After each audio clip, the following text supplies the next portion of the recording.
Welcome back to Creepcast. Today we are doing something that is a first for this channel, and it is going to be reading fan-made stories. We made a shout out a while ago, basically telling people that, you know, work on r/no sleep gets deleted all the time. I know that the rules are really strict there. We read a lot from No Sleep. We read creepypastas, but we were like, you know, our subreddit at r/creepcast, we want people to just feel like they can write stuff there. And there's even, you know, there's been a nice big backlog of stuff using the tag, of people using the tag fan-made story. And there's even been, our moderators have collected threads of stories as well. But we were going through today, we were kind of like, you know, we had some ideas of what we wanted to record, but then we started looking at some of the stories here, and we just thought that we would do our own grab bag of viewer stories to see what is the talent in our little pool of listeners here, you know? Maybe there's some gems just waiting to be uncovered. You know, but why can't this be the new why can't this be the new No Sleep where, you know, new awesome horror stories are made? And I think it's going to happen. Yep. Well, maybe some of them, you know, are actually worth something. You know, they bring some value to the earth. It'd be surprising out of our audience, but, you know, maybe there's something there. No, so there was a bunch of them we read Ensorcelled in the Earth a while back, which we knew the author of that previously from It Breathes, It Bleeds. And he had gotten that story, Ensorcelled in the Earth, I believe it was, taken down off of No Sleep. So he's like, I'm going to put it in Creepcast because they liked the previous thing I did. So that's technically the first thing we've read from there, but we knew the author going in. But there are, honestly, scrolling through, close to 100 stories you guys have posted in our subreddit. So we went through, we found some titles that look interesting, and we are going to be reading those today. And also, as mentioned, we assume if you put it in r/Creepcast, it's fair game. It is free. It is free games, and this isn't free real estate for us. There's going to be probably a wide variety of stories. As with anything, you know, this is to encourage people, even if it's, you know, we're laughing, we're memeing along, and all that kind of stuff. You should be creative and write, and submit it and share it with people, because that's the only way that fucking humankind keeps going, is by sharing stories. All right, so that's how. Even if one of these stories we read today makes Jeff the Killer look like Crime and Punishment, like it's just brutal. If we read a story today that makes Jeff the Killer look like Crime and Punishment, we will be reading this every week, because that will only that has to be absolute gold. Then literally we're sifting through literal gold at this moment. we're drowning in this stuff. I'm really excited. Also, the reception so far on the Patreon has been awesome. By this time, we should have already our first episode up. It is a bit of a crash out episode, if I'm being honest. Glad that we didn't put that one on the main channel. We just kept reading, even though we probably shouldn't have. So that was, I was going to say, I remember the whole time it was like, this is the first story on our Patreon. So if you want to check that out, be sure to check out our Patreon. You can go to and, you know, find new episodes there. I think we're going to be trying to play this game called like what was it called again? No, I'm Not Human. No, I'm Not Human. It's like a little demo that looks really cool. Going to be trying doing that, just doing some stuff, but we got a lot of cool stuff planned there. And as always, if you're watching this on YouTube and you're driving or you're heading to work, consider listening on Spotify or Apple Podcasts. It really does help us out. And without further ado, let's get into some of these stories. And I think the first one, when I was scrolling through, there was a lot to unpackage. All right, there's a lot. The stories we're covering today are The Missing Person I'm Looking For No Longer Exists, which I think is a strong title. I like that one. Yes. And then the next one is I've Discovered a Book That Does Not End, The Nursing Home at the Edge of the World. And then the last one that I want to read first, because it's the shortest, is called Loss of Innocence. All right, which I don't know why that tickled me in a way, because here's the thing: loss of innocence, and the user, the profile's gone. They've deleted their profile since then. So I want you to know that if you're watching this and you're the luxurious author of this short story, and it is very short, come back to us. I have to know. But I'm. This is going to be Loss of Innocence is the first fan story we're going to read, and I legitimately think it's going to kick us off into a good direction. I just have to say, by the way, Yeah. the number of stories scrolling through our own subreddit, and maybe we've cultivated this. Okay, I'm not going to act like I'm innocent, but the number of stories that were titled something to the effect of "My dad wasn't nice to me," or "The thing from my childhood," and they all had "not safe for work" post on them. There was an exorbitant amount of not safe for work stuff to the point where I was like, I feel like we've just cultivated a smut, like a smut like subreddit or whatever. So, here's just a thing to throw out there. Don't write porn on the subreddit, please. And I don't know, try to be scary. I don't know. And, or I'll go further and say, do not write thinly veiled porn. Thinly, they'll never know what this is. Yeah. One barrier of like, oh, but he had glowing eyes. And then just back into them. And then just back into immediate heavy back shots. Yeah. That's pretty much what the stories are. Yeah. So I don't know. We'll see. I don't think any of the ones we're reading today have the not safe for work. I don't think we're brave enough to venture there yet. I mean, the title "Loss of Innocence" combined with the deleted account. The loss of innocence with the deleted account made me think that this is, if we're going to start off with something nice and short, we're starting with the literal cherry on top, I think. So, Isaiah, without further ado, why don't you get us into this redacted profiles story? Yeah. So normally I like to be like, oh, this was written by, you could support them here, but this guy's dead. Yeah. We will also, we'll leave links to all of, they'll all be in the description. Yes. Yeah. So that way you can go support them, comment on them, all that kind of stuff. And be sure to, show some interaction, show some love to these people, because they did put themselves out there and fucking, Also, by the way, and I know this hasn't happened yet because we haven't done one of these yet, but if you're scrolling through the Creepcast subreddit and see a story you like, be sure to upvote it, because when I was looking through trying to pick out stories for us to read, a lot of them, even ones that people in the comments seem to like, didn't have that many upvotes, probably because just not a ton of people are going through and checking them out. Yeah. But if something gets a bunch of upvotes, we are more likely to check it out. Yeah, like, I think if the community likes it, we'll read it. That's people going in and being like, hey, I support this one. They should read this. That's kind of how we are looking at that. Which, now that you know, go support it. Isaiah, dive us in. All right. Loss of Innocence by Redacted. A few months ago, I was in an accident. My friend and I were driving home. My friend and I were driving home from work when a young woman on a bicycle came out of nowhere and smashed into my friend's car at 80 miles an hour. Okay. Pause. Okay. Time out real quick. Now, Isaiah, are they saying that the bicycle was going 80 miles an hour? That's what I was. Or was a friend's car going 80 miles an hour? What if they were both? If they were both going 80 miles an hour, does a neutron star just form? In life as we know it ceased to be. I think she just gets atomized across. Yeah. It's like the submersible going down the Titanic. They just implode and turn to a fine dust. That little the submarine that imploded. Yeah. What made me laughing is I was reading, my friend and I were driving, and underneath, like, I can see the line beneath it. I just see 80 miles per hour. All right, so we don't know. We don't know for a fact if it's.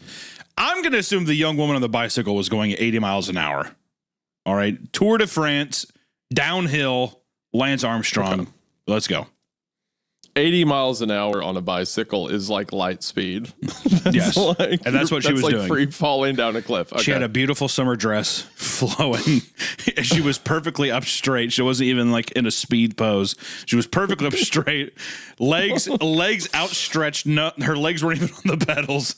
And she was just barreling down this hill. This is gonna be really rough if at the end this is just like an actual confession the author is making. Maybe it is of someone that really died. Is. That's and beautiful. Me and you were joking about like how brutal it was. Yeah. All right. We got out as soon as we realized what happened. Called an ambulance, but unfortunately, pause. Sorry, I'm not gonna keep stopping. But what do you mean we got out as soon as we realized? Because as soon as she was going. Hold on a second. Hunter, Hunter, pull the car over. Jared, pull the car over. I think we hit something. No. Dude, she was going 80 miles an hour. Well, it would have looked like a flash. Yeah, it looked like it looked like a fly hitting the window for a moment. They're like, what was that? And then they see like a meteor. Yeah, then they see a fucking woman on like a 1950s bicycle just like flinging through the air.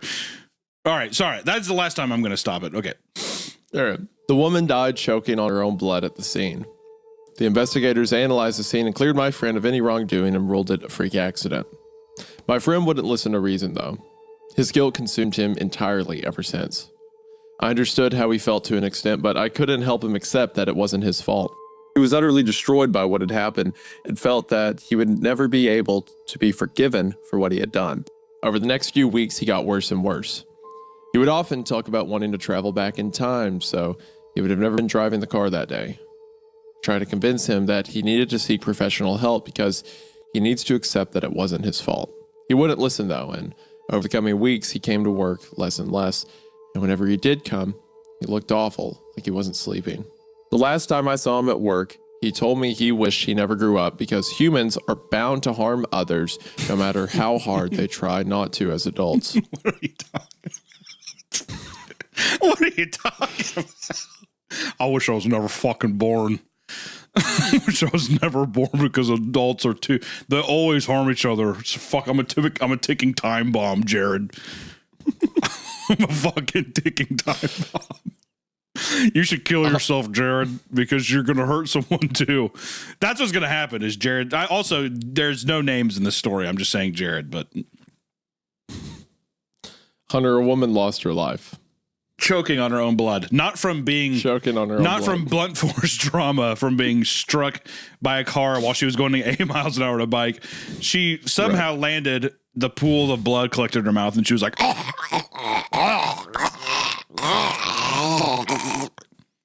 yo, I didn't even see you. I shouldn't have been driving. Yeah, I'm an adult. That's what humans do, Hunter. Well, I'm an adult, so I shouldn't have been driving behind the wheel. I should have known this would have happened. If it wasn't you, to hurt each other. If it wasn't you, I would have driven up on the side of a sidewalk and crushed into another human being because it's my adult urge. Okay, go ahead, sir. I urged him to see a doctor because he was clearly mentally unstable and beating himself up for something out of his control. He wouldn't listen and just said, I know what I need to do now. That was the last time I saw him until tonight. It had been 2 weeks. I don't know why you said that as if you were reading something really quickly.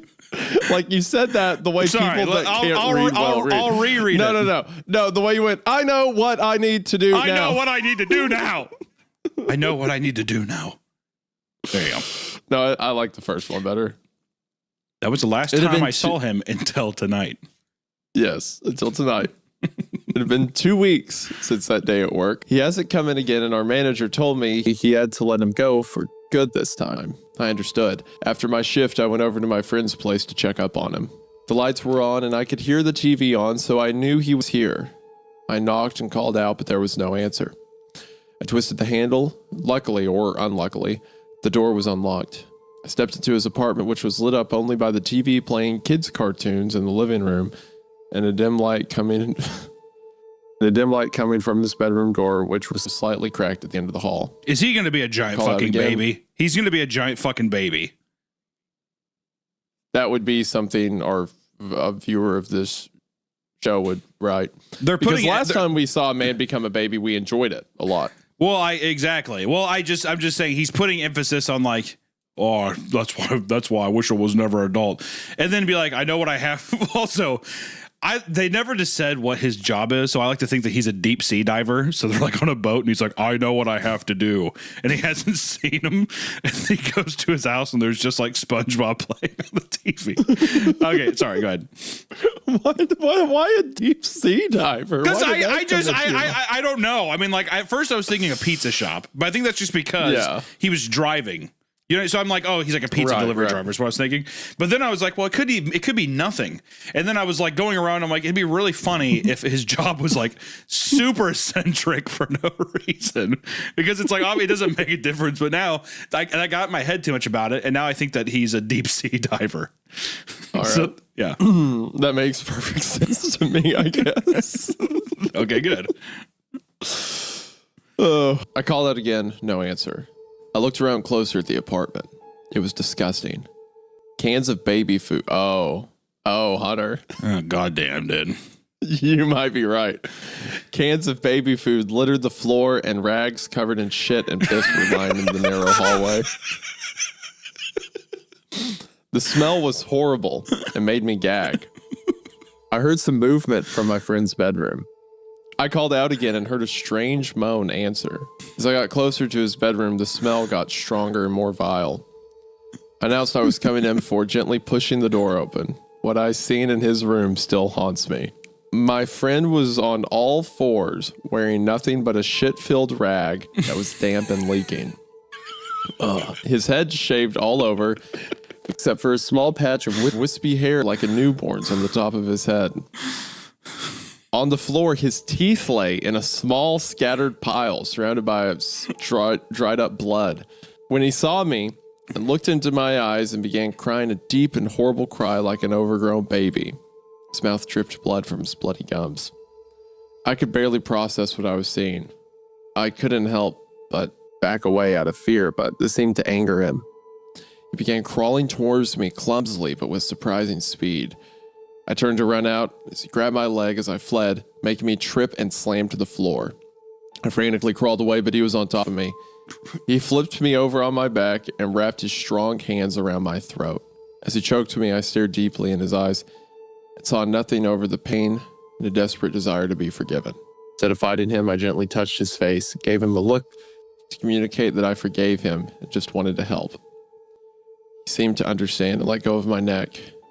He began bawling again, crawled into the corner of the hallway and curled up in a ball. I sat there with my friend as he cried until he fell asleep. I'm sitting outside his apartment waiting for paramedics as I write this. I just hope when they get here, my friend's able to get the help he clearly needs. That is the end of Loss of Innocence. Loss of Innocence is such a good title for this story. Okay. I will say, I like the teeth thing. Like he wants to be a baby, so he rips his own teeth out. That's fun. Listen, that's fun. The idea of a guy turning into a baby, which I wonder if the guy wrote this because he was like, my husband's taking our role play too far. Wonder if he thought that was interesting. The idea of a guy like reverting back to a baby is funny. Him colliding into a woman at astronomical speeds being the thing to trigger it is very funny. Also, the justification of him being like, this is why I never wanted to get old is because something like this would happen is pretty funny. If this was a little longer, it had more dialogue, this probably would have been like just a really funny thing. It's short, compact. I wish there was more. I love it. It's absurd. I love that also that I don't know anything about these characters. I don't know what their names are. Don't know where they worked. It's just a thing of one they were driving together. They were buddies. I think they were working, and he basically killed someone. His deep sea diver was like, "You're fired." It's a tragic tale of a deep sea diving man. What do you think? Would you out of 5 creeps? What would you give Loss of Innocence? 5 creep. I mean, for fun, I'd give it 3.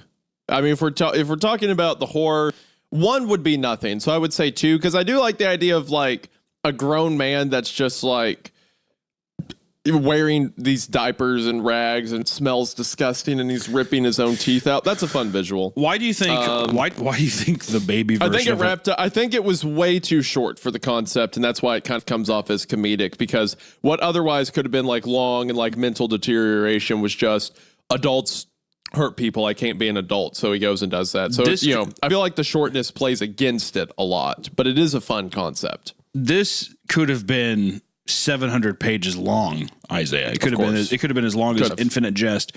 And if the man reverts back to a baby because he killed somebody and he was like, this is why I never wanted to grow up, it's going to be funny. All right. There's no way to get around that. Those things. I mean, to be fair, it truly was a loss of innocence, wasn't it? Mm-hmm. Yeah. It was in fact loss of innocence. It was. I'm glad we read it. I think there's stuff there. I think it was fun. I think whoever that author is, even though they deleted their account and are now gone from the earth, yeah, keep writing. Come back to us because I love this.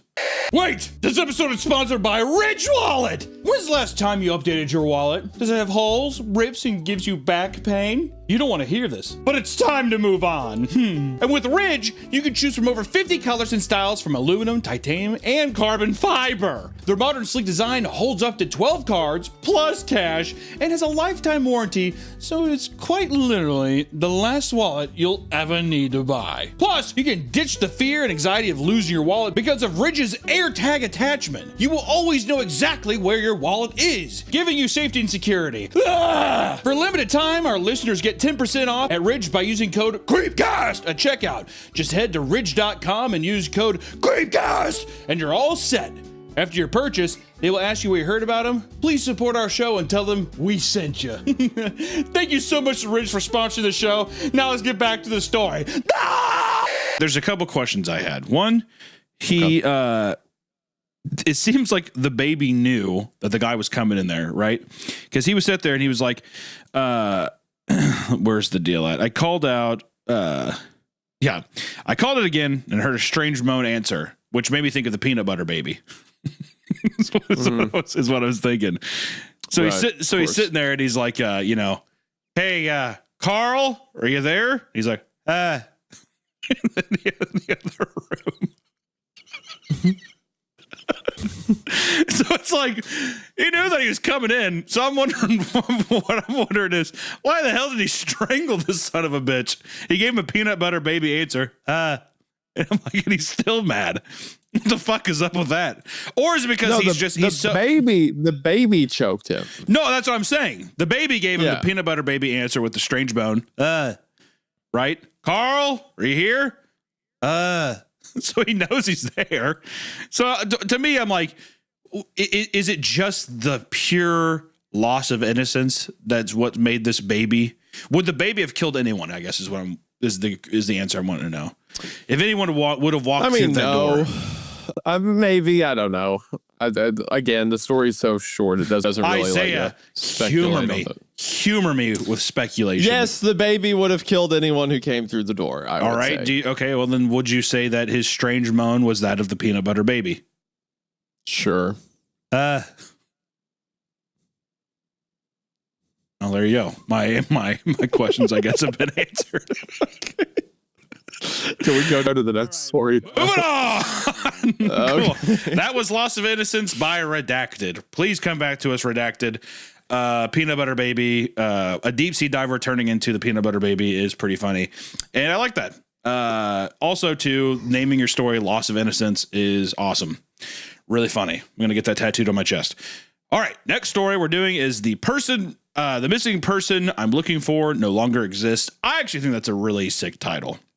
It's a good title. It's also, we have an author this time. So the author, they weren't, I guess, bullied or, felt embarrassed and deleted. I'd say come back to us redacted. I do. I agree. I agree with that. So the author of this one, their name is Raymond on their Reddit profile.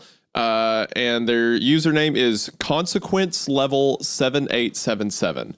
I will say that they created their account on June the 8th, and then they made this post and never done anything else again. Okay, what? This what the hell is with the authors writing stuff here on our deal? It's like I feel like we have a bunch of authors that are just serial killers that are like, this is it. This is the only the only thing that you'll know of me is this thing right here.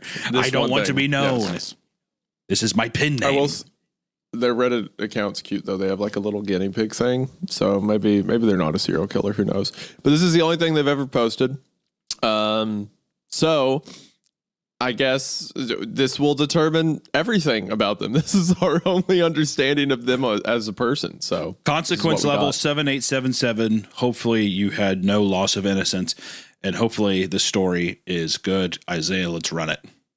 Let's run it. All right. The missing person I'm looking for no longer exists.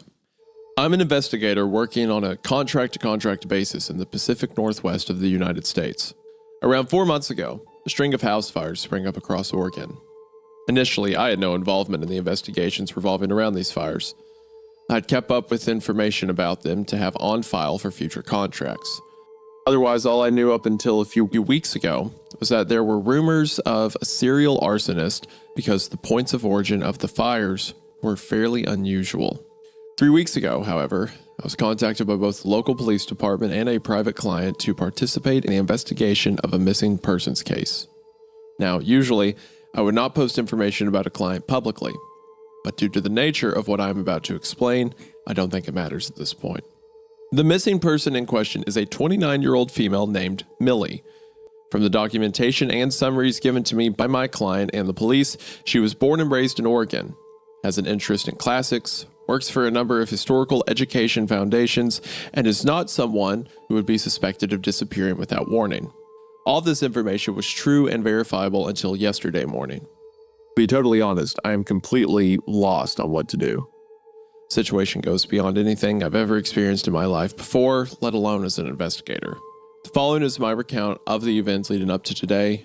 Any advice is appreciated.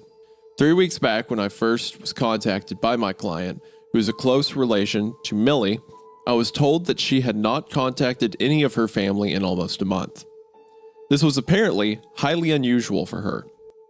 When visiting her home, nobody answered the door. Her car was still in the driveway, but all the blinds of the windows were shut and the doors were all locked. I initially approached this contract somewhat casually, since a lot of these cases end up being misunderstandings or runaway spouses. Then, about a week later, I got a call from a local police department. Apparently, a fire had started in another home. This was no issue for the department or for their arson investigators. What was a problem was the fact that all of the previous homeowners had been reported as missing many months prior, and this case was no different. This information was withheld from the public to stop any potential suspects from going into hiding. As it so happens, the missing person in both of my clients' case and the arson investigation was none other than Millie. Investigators had already been assigned to the previous missing persons case, so they needed to outsource this one in order to keep diligent on the others. I had previously worked with the police department, so I suppose I was the first on their list of investigators. I was given briefs on her background, missing person reports, family relations, etc., which was far more information than I had gotten from my other client. In the week prior to the police contacting me, I had found almost nothing that could be considered a lead, so I was very thankful to have data to work with. Previously, I didn't have access to her home, any records, and since she barely had an online presence, I was unable to track down information about her other than through her friends and family. The only other information I was able to gather was by contacting the educational foundations and museums she'd been working with. All of them said they hadn't heard from her in almost 2 months. I was brought in to investigate the house fire along with the arson team the day after I was contacted. The team had already swept over the house the day of the fire, but were returning to explain the strange nature of this case and assist me in whatever way they could. It was explained to me that the point of the origin of the fire was around the fireplace. This would have been normal enough if it weren't for the fact that the fireplace itself and the carpet around it were completely untouched. The fire started around the fireplace, especially focused on the ceiling. Not only that, but the carpeted floor of the living room was unaffected, other than being covered from the ash that had fallen from the surrounding walls and the ceiling. It was as though an incredibly hot flame had been floating in mid-air just above the floor. Entering the home, this is exactly what it looked like. Clean, dark red carpeted floor surrounded by pitch black scorched walls and a half-burnt ceiling. The structural integrity of the home seemed to be intact enough to be safe to enter. There was a burnt couch, some chairs, tables, and a wall of burnt bookshelves that had toppled next to a fireplace. I took my time to look around the home. Starting with the second-story bedroom. Tried to turn on a light, but the power had been shut off in case the problem stemmed from an electrical fire. When I tried to put up the window blinds to get light into the room, they wouldn't budge. Looking closely with a dim flashlight, the blinds of all the windows to the room had been nailed down to the wood of their window frames. I asked the arson team about this, and they said there's no concrete explanation as to why. It was across every window of the house. If she had been stalked, this might make sense, but that would likely not apply to the second-story windows. No history of mental instability or paranoia, this was fairly unusual. I checked the master bedroom and the bathrooms upstairs and got almost nothing. Everything looked fairly clean and like a relatively normal lived-in home. Even in the office, there was almost nothing unusual to find. I searched lightly for journals or documents that might assist in figuring out what happened. But much of the evidence had been taken in already, so I would need to request access to it. Back in the living room, I noticed that none of the burnt books had been moved. I checked with the arson team, who cleared me to look through the books scattered all around the fireplace among the toppled bookshelves. Many of the books were unreadable and reduced to a block of ash. As I was sifting through the pile directly in front of the fireplace, I came across one that was surprisingly intact. It was covered in ash, but quickly flipping through the pages, it was completely unburnt. I was ecstatic to see that it looked to be a journal of some kind.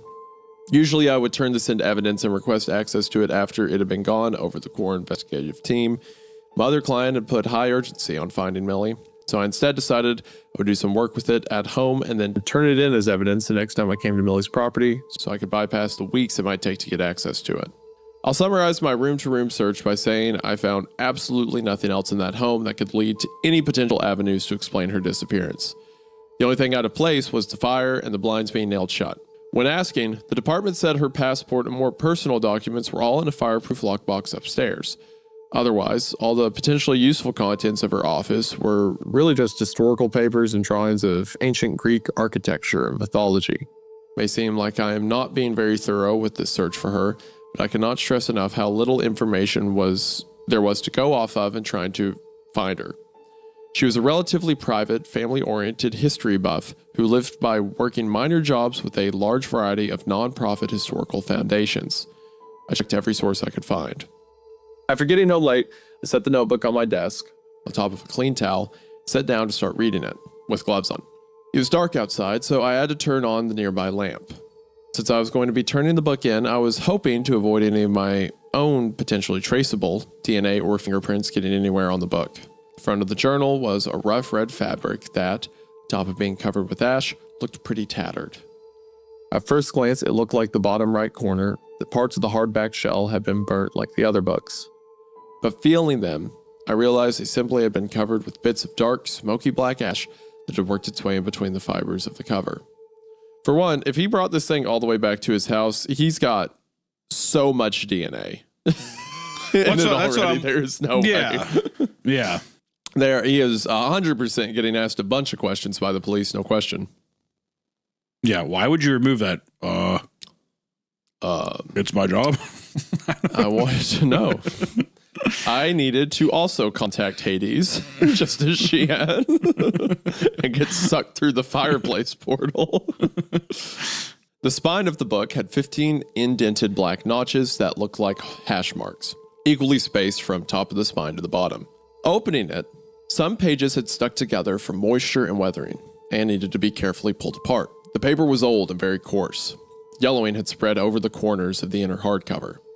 In the bottom left, there also seemed to be an egg-sized, deep reddish black blotch. I initially thought someone must have spilled ink on the cover. Upon closer inspection, the sprawling pattern of lines inside the inky mark seemed more like the fingerprint of a giant. I remember exclaiming, What? in confusion. It was very clearly a fingerprint of some kind, but it was truly about the size of an egg. I thought somebody had to have made a stamp of their fingerprint as a clever way to sign personal items without giving their identity away to the average person if it was found.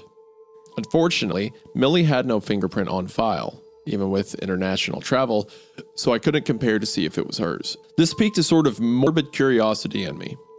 Journals are personal, but that was going a step beyond. I had to understand why someone, especially if it was Millie, would go to such lengths to hide their identity for a journal. It could even help explain her disappearance. Turning to the next page, it was hard to avoid ripping the paper when trying to get the two pieces unstuck from each other. The first page surprised me. It was filled with a wall of text in a language I did not recognize. some letters looked familiar but slightly off when compared to English counterparts. Y's and O's with strikes through them neatly written in what looked to be charcoal were sprawled across the page. Seeing as Millie had associations with classical studies, I had to assume it was some alternate Greek alphabet that I obviously could not read. This continued in a few pages until it suddenly cut off midway through on the left side of the third page. On the right-hand page, there looked to be only 2 words written. One was neatly put in the top left corner and was written in ink, and the other was off the side, written in some charcoal as before. The pages following were written semi-sporadically. Some had what looked to be full sentences, others had 1 word in large letters. The writings alternated between the ink and the charcoal, but both looked to be in the same handwriting. After a while, flipping through, I came across a set of pages that were drawings of scenes. These were written in charcoal and had been so badly smudged that I could not tell what they depicted. It looked like an interior of some kind, but all the details were smeared and smudged until incomprehensible. The pages following the drawings were blank. Flipping through, I was scared that was the end of my potential lead. My fears were quelled when, after about 10 pages of flipping, I came across more writing. It was the same script, but looked like a new author, as the writing was smaller and softer than the previous text. Flipping through this was similar. Blocks of text diminishing into smaller text, eventually leading to smudged images in charcoal. I continued to flip through these pages, looking for any semblance of recognizable language until I eventually came across something different. This page looked to be in a new language, something closer to French, written in ink. Some words were slightly recognizable. Comment and what looked like approacher were the 2 that I could more directly pick up on, but most of it I could not make any sense of. Same pattern came up again. Wall of text, short sentences, and some charcoal drawings. I wish I had stopped there. If I had stopped there, everything would have been fine. Turning pages and attempting to decipher yielded no better understanding. That was until I turned to a new blank section. Flipping through, I was again worried I'd come to the end of this fascinating and potentially useful book. I saw a blotch of ink in between the pages I had flipped through, which I quickly turned back to. The top left corner, the right-hand page, there was a clear-as-day English word. Hello? It sort of shocked my brain back into what I was doing. Up until this point, nothing had been decipherable. So it didn't feel like I was doing anything wrong. Reading that one word made me realize I could be doing something I shouldn't be. This was someone's private property. Someone missing, no less. My brain had to come up with reasons to keep reading, even though I might be prying into something that could have been of little use to the case that came from a crime scene. Maybe I'd find evidence and progress the missing persons case. Or perhaps a family member might appreciate the memories within. No matter the reason, I turned the page. The next page was not much more verbose. Do you have a name? Okay, this is fun. Because the whole time it's like, all right, where are we getting to with the writing? And clearly she was like interested in some kind of ancient religion or spell or something like that. But now we're seeing her interactions like she was talking through the page. Just Yeah, something. I thought it was leading into like a Necronomicon kind of thing, but yeah, it's cool. It's like this weird supernatural text that she's like talking to spirits through or something. Yeah, that's fun. That's fun. Also, all the old text, it's something that's obviously been passed around for God knows how long. This book, he establishes as the red cover. It's old. There's a thumbprint of something like a demon or like some ancient being passed it on, and like several different people from different cultures have pushed this through each other. And her being a history major, she came across it somehow and tried it for herself. It seems. That was interesting to me. Someone had written on this page, but not the text, and it was a question, no less. Turning the page, there was more text on the left page. Nice to meet you. And again, the right-hand page was blank. The next, oh, that's cool. It's like whatever answer it gave her, it probably shows up. Yeah. Yeah, that's neat. The next page simply read, unimportant. Something clicked in my head at that moment. This wasn't a journal. It was a sort of book filled with a pre-planned half of a conversation with the previous owner. It must have been passed down from person to person or left for more people to find. This would explain what I saw before, at least somewhat. Maybe they were all conversations between previous owners. This was incredibly unprofessional of me. I don't know what came over me. Something about this book was so intriguing up to this point that I wasn't really thinking about the situation I was in. That same morbid curiosity was brought about again. Potentially conversing with a missing person drove me to want to see what conversation might be in store if I followed along. Going back, I took my closest pen. Next to the first English page, I wrote, "Hello." I mean, you got to be curious, right? You do, but it's just God. Like rule number. It's just like in movies when it's like someone. Don't It's poke like the bear. what is this? What is this weird language? Ba la cool. It's like why read it? You know what I mean? That kind of shit. Turning the page, next to the question about a name, I wrote, Yes, my name is Isaac. I turned the page again. My blood stood still for a moment as I read the response. Nice to meet you, Isaac. So hold on. He's writing next to the person that previously wrote. Well, he's He writing said, on what's the- your name? Yeah, and he writes, yes, my name is Isaac. Yeah, he's following along see, with okay. the stuff before, and now on the blank pages, he's saying the response. I see, okay. Today's episode is sponsored by Tushy. Over 2 million butts love Tushy, and yours will too. Tushy is the luxury bidet that your bathroom has been missing. Don't spend all summer dealing with swamp butt and wasting toilet paper. I have bidets in all the toilets in my house and in the studio, and I love them. I didn't realize how gross my ass was until I got done using toilet paper. Now, I can stop the endless wiping of, just a melted Hershey Kiss on my butthole and use Tushy, because Tushy removes 99% of bacteria with fresh water. People have made the switch to Tushy and use up to 80% less toilet paper. And less toilet paper means less clogged toilets and less gross bathroom experiences. Using Tushy reduces irritation and prevents micro tears, since you're swapping scratchy toilet paper with soothing water. No more bloody buttholes. The other thing that I really like about Tushy is that it's really easy to use. I got mine on in just a few minutes by simply attaching it to the existing toilet. No additional plumbing or power tools needed. Ha ha! Keep your swampiest tan asshole fresh and cool. For a limited time, our listeners get 10% off their first bidet when you use code QUEEVECAST at checkout. That's 10% off your first bidet order at HelloTushy.com with promo code QUEEVECAST. Thank you to Tushy for sponsoring this episode. Now let's get back to the story. I sat there in stunned silence for a few minutes.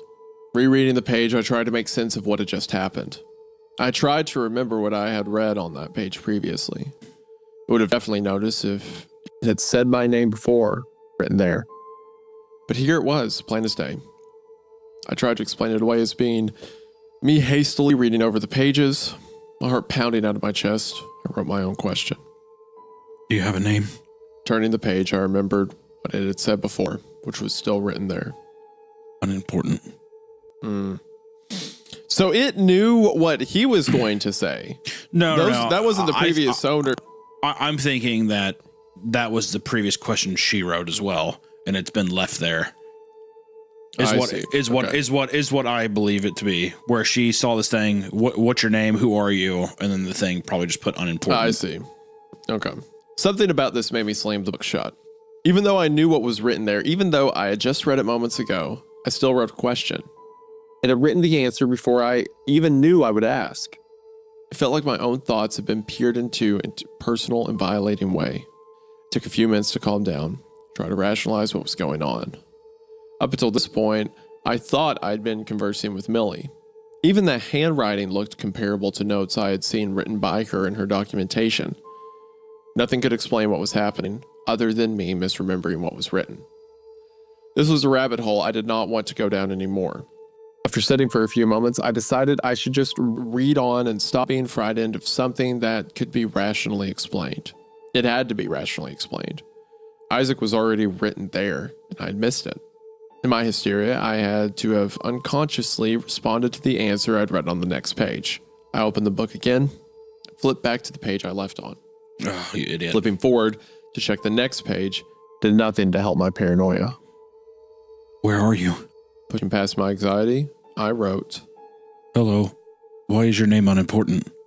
I flipped the next page. That's good. Where's Camille? This settled my stomach a little. This was entirely indirect and seemed completely disconnected from my question. I've been paranoid about nothing. I decided to keep moving with this. I don't know, Camille. Who is she? Turning the page, the next was blank. This surprised me. I thought there would be something written with how this book had been filled up until now, so I turned again. How has your day been? At this point, I was feeling a little less anxious about everything. This was a far simpler and more disconnected from the previous contact. It was more along the lines of what I'd expect from a gimmick like this. So I wrote. My day was fine. I'm an investigator. I found this journal in a burnt house earlier. Arson plus a missing person. A very unusual situation. Turning the page, I was puzzled for a moment. So, you do know Camille. Interesting. Then I froze.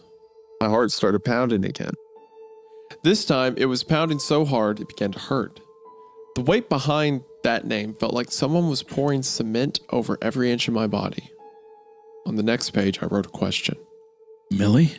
Turning the page, I stumbled, trying to get out of my chair away from the book. Written on the next page in the top left-hand corner were the following words. A very unusual situation. So yeah, now he's completely convinced that whatever this is on the other side of the book is talking to him. Yeah. Or it's already written the answers and he's asking the questions to whoever wrote in the book knew he would ask in the future or something. Adrenaline surged through my body like I never experienced before. Nothing previously in my life, even remotely, compared to the confusion and dread I felt in that moment. I could barely get air into my lungs. Reading just a few words, the situation had become much bigger than I previously could have imagined. I thought long and hard about whether I should continue. Other than what this book was, my first question was why I had not heard from anyone up until this point that Millie's name was actually Mill. Even in documents, her first name was recorded as Millie, hence why I hadn't connected the dots the first time it came up. I was petrified. Every part of my body was screaming at me to stop this and run, and yet something in the back of my psyche was screaming the opposite, that if I stopped, something horrible would happen, that I needed to approach this very cautiously and leave it very carefully. I sat back down and reread the sentence a few more times, trying to convince myself there was a logical explanation. Unfortunately, this was more direct than any coincidence could explain. I began to run through the possible responses in my mind. somehow I got the feeling that I needed to get back out of this unexpectedly present conversation in a way that did not let on anything about how I was feeling. Lightheaded, I wrote, Where are you from? using all my will to keep my hand from shaking. Somewhere close. I don't like that is oddly threatening, isn't it?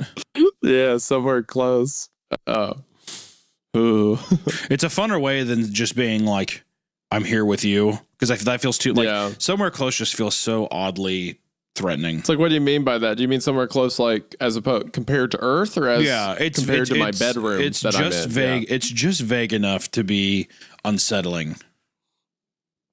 This is a really fun concept, an investigator finding a book that he's talking to effectively. I also like, We clown on stories sometimes for like having their characters be too dramatic in scenarios. Like I stood up, I jumped, I freaked out and stuff. But I feel like with how grounded the story was in its intro of him being an investigator, I feel like this is a logical, like him jumping up and like pushing himself against the wall and stuff. I feel like that is a thing you would do if you realized a book was talking to you.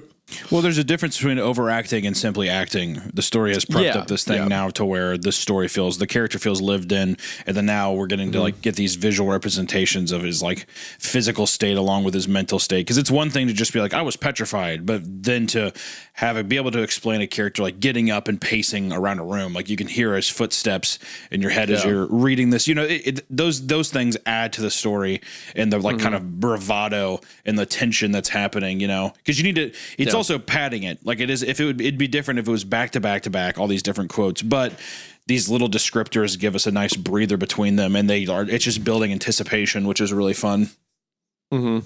Something about these words felt more threatening than before. What did Camille say to you before she left? If I could use this situation to help Millie somehow, then maybe something good could come of everything going on. The wrong question. That's fun. That's cool. I shuddered slightly. What did that mean? What constitutes a wrong question? I worried I'd make the same mistake if I asked. Between each response, I had to think deeply about the consequences of what I was asking. I thought it would make sense to ask something completely unrelated to anything that had been mentioned so far. What is the date today? Flipping the page gave a response that ate away at my curiosity again. The next page was filled with what looked to be a series of shapes. to lines being made up of the same characters at the start of the book in a language I did not understand. Buddy, that's the wrong question. That's the wrong question. You ask a question and it's just like, yeah, if you fucking ask a question and then the stupid ass Pokemon that are like weird hieroglyphics, whatever, start floating around, you know you're fucked, dude. Yeah, well, I better ask him something straight up, and he just responds back with like,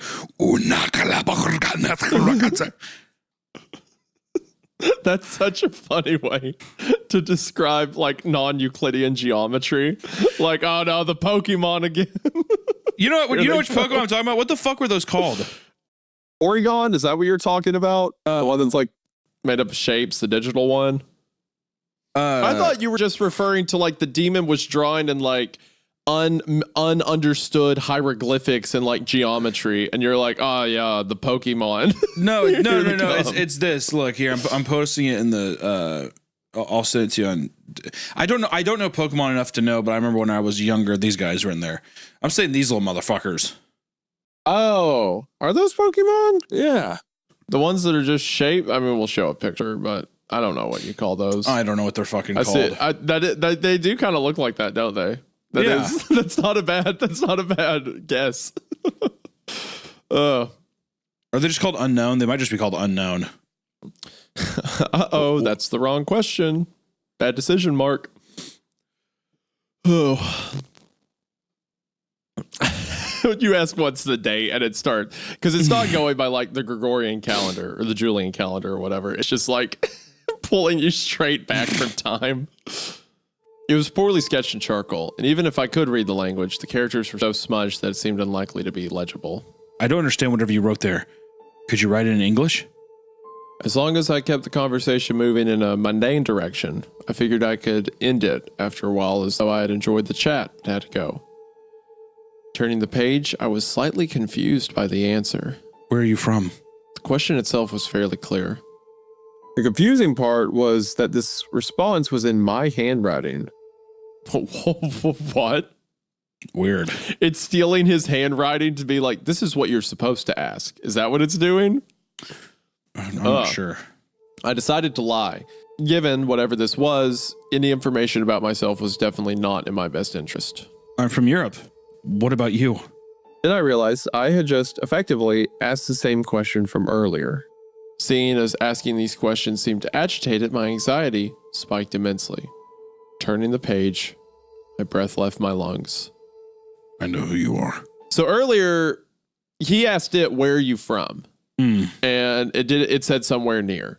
And he's like, I don't like that. So he tries to take it somewhere else. Then it like copy paste his question again. Where are you from? And in responding to himself, he accidentally once again says, what about you? He asks once again, where are you from, basically? And it responds with, I know who you are. Again, like a vaguely threatening answer. Do you think that it's like a version of himself? You know what I mean? Like, is the thing slowly become like, not that it's becoming him, but could he be talking to an alternate reality version of himself or something that's taking the shape of him? Like somewhere close to me is something. I think this feels more like a demon or entity because it's historic, right? It's like some sure, but old tradition. I still think something could be taking his likeness or something. The whole idea too that Millie is gone or something. It could. The handwriting thing threw me off. Of like it was in his handwriting. I don't know. Need to speculate. That's because that's the exact same thing he asked earlier. So it's just like taking it and then pasting it on a page later. Yeah. What little calm I had begun to experience in this situation immediately left me. Asking anything relating to whatever I was talking with seemed to bring about a sense that it did not want me digging any deeper. Maybe that's what happened to Millie. Maybe she asked too many questions about whatever this was. I decided not to respond to this. If I left it blank, maybe it would move on. Fortunately, It's very wrong. on the next page, there was not handwriting, but rather a drawing. Charcoal sketch, similar to the ones I had seen earlier in the book. This time it was not smudged like the others. It was a clear sketch of a street lined with houses. Turning the page again, there was another sketch. The sketch was just a single house. Not just any house, though. It was my house. Oh no. In a panic, I turned the page again. The next sketch was a close-up of the right side of my front lawn, where you could see my office window. Oh, goddamn. The office I was in. I did not want to turn the page again. My mind was screaming at me to stop here. My body moved as though it were acting on its own. I turned the page again. I screamed as I heard what sounded like something heavy and wet hit the window behind me so hard, I'm surprised the glass didn't shatter. I turned to the window. By the grace of God, I had my curtains shut. It took all of my willpower to look away, but I turned back to the book. This time, the sketch was from the perspective of just outside my office window. You could clearly see a crude drawing of me, turned towards the reader, as if looking over my shoulder at the window. Something was there, and it could see me. I did not know what to do. At this point, I felt as though my sanity was leaving me. I quietly rolled out of my chair. Some deep, unrecognizable voice within my mind began to call me towards the window. Feeling wasn't just a pull, it was a lustful desire. Like I had to go towards the window, as though it had some untold pleasure ready for me when I got there. I walked towards it slowly, each half of my brain fighting the other so avidly my head began to pound with an indescribable pain. I felt like my mind was going to be torn apart. Once I got to the window, I sat there. The fear had gotten strong enough that I was able to at least stop myself from opening the curtains. Now that I was right in front of the window, I could hear a faint, continuous hum coming from the glass, as though a steady tone was vibrating it. I could also feel a warmth like I never felt before. The only thing I could compare it to would be a combination of As if I had been embraced by my soulmate for the first time and simultaneously had scalding desert sand thrown across the front of my body. wherever the warmth touched, all at once. Pain brought me to my senses. I began to cry. I was so frightened. Tears running down my eyes, I backed away from the window. I backed up, not taking my eyes off it until I got back to my desk. I mustered up the courage to look away, saw that the drawing had changed. It was the same in position, but it depicted me in front of the window as I was just moments ago. I don't know what struck my instincts into action, but after a moment of contemplation, I took the left-hand page and turned back to the previous page. As I did so, I heard the hum die away and the tingling, painful warmth fade. I dared not turn to look. Instead, I continued to turn back the pages. One by one, I watched the sketches zoom further from my house until I got to a page with text. It was not the page that was there originally. Where are you? This was written across both pages in large, sprawling charcoal text. At this point, I had determined that, By continuing, I would be in more danger than anything that could happen to me if I closed the book. So I did just that. I closed it. Immediately, the headache, anxiety, and adrenaline that had been pumping through every vein in my body disappeared. My body relaxed as though it knew it had just narrowly escaped some unknown horror. I waited in my chair, silently, watching the windows and doors of my room for what I have to assume was hours. Because by the time I left my room, it was light again outside. I very cautiously wrapped the book in the towel I had set under it earlier, headed to my front door. After stepping outside, nervously approached the window to my office to see what was there. On the window, there was what looked to be dried, dark, chunky blood and burnt skin left behind from whatever was pressed against it. it resembled the imprint of a face with skin hanging off of it, pressed up against the glass. Sagging and misshapen.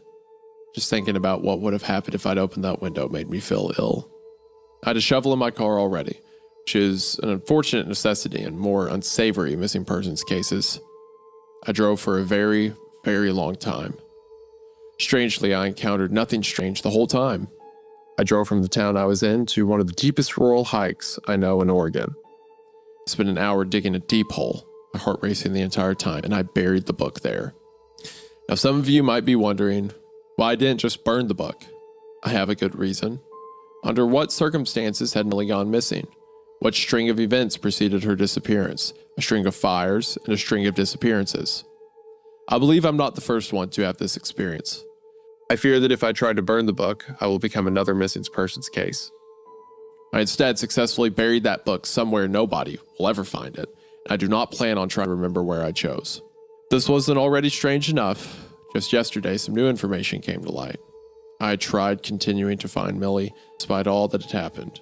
This is a human being we're talking about.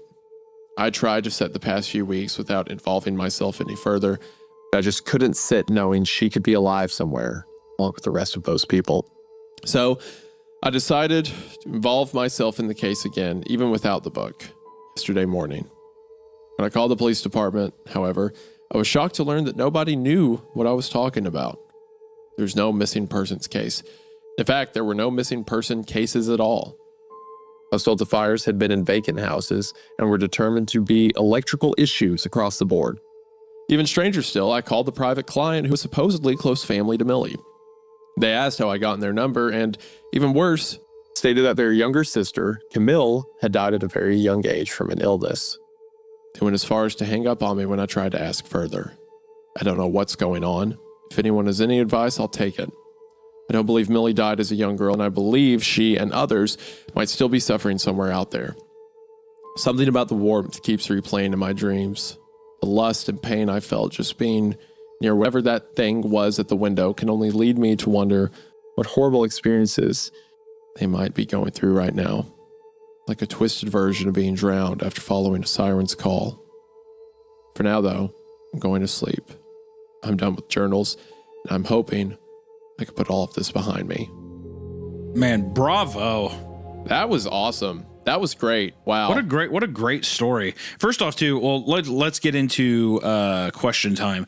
Do you think that the whatever entity this was, could that have been Millie on the other side of some sort? No, I think what it is there is a demon or some. It said she was reading like old Greek mythology, so like some ancient demon or god or whatever that's tied to this book that you can communicate with. There might actually, I'm not that familiar with Greek mythology. There might be a like myth in Greek tradition about like something you talk through a book, for all I know. But whatever it was is something that people can communicate with by writing on the page, and it gives them an answer, and it eventually beckons them to it. Like he said, it was on the other side of the window, and even though he was terrified, he felt drawn, he felt compelled to go open it. And if you do open it, I think it takes you away, potentially, or you just see the previous victim of it or something like that. And it erases you from history. That would also explain why all of the answers are like erased. Like in the same way, everyone who's interacted with it's gone, and there was a string of house fires. So perhaps, as he implies at the end, people tried to burn it, and then instead everything around it burned besides the book, and maybe the person burned with it. But it seems that whoever interacts with it is ripped out of history, and that's why I don't know why he would have got the name Millie wrong. Maybe Millie is like Well, I thought that Millie was the thing that was a part of. Well, he said that was the name that was on the report. Yeah. And then Camille was the actual name, but he's like, I never thought to connect them because on the actual report, Millie was the one written, if that's what you mean. Yeah, I wonder what that could mean. Maybe Millie is like the name the demon uses or something like that, and it just picked him to be its next victim. And then the reason it was asking about Camille is Camille was the last person in line who had the book. He's speaking to some ancient entity. Well, I think Camille is Millie. Well, it is, but I'm saying, like, why would it use the name Millie if every other instance its name's Camille? Because he sees that, like, Millie is the name of, like, oh, this is the missing person, but he says it's on all the official documentation. But then after this experience with the book's over, they don't know a Millie, they know a Camille. It seems that Millie was just an alias for some reason that was written on everything. Oh, yeah. So I don't know where that connection comes from, but The story did a lot of really good things. One thing it did very well was I think it set up a very fun, like I like the idea of like an arson, like a guy basically trying to solve a mystery case and this weird arson, basically like this weird arson case where he finds this book. It's very weird. He kind of takes it even though he shouldn't. And then he is tempted by it the same way that all the other victims have.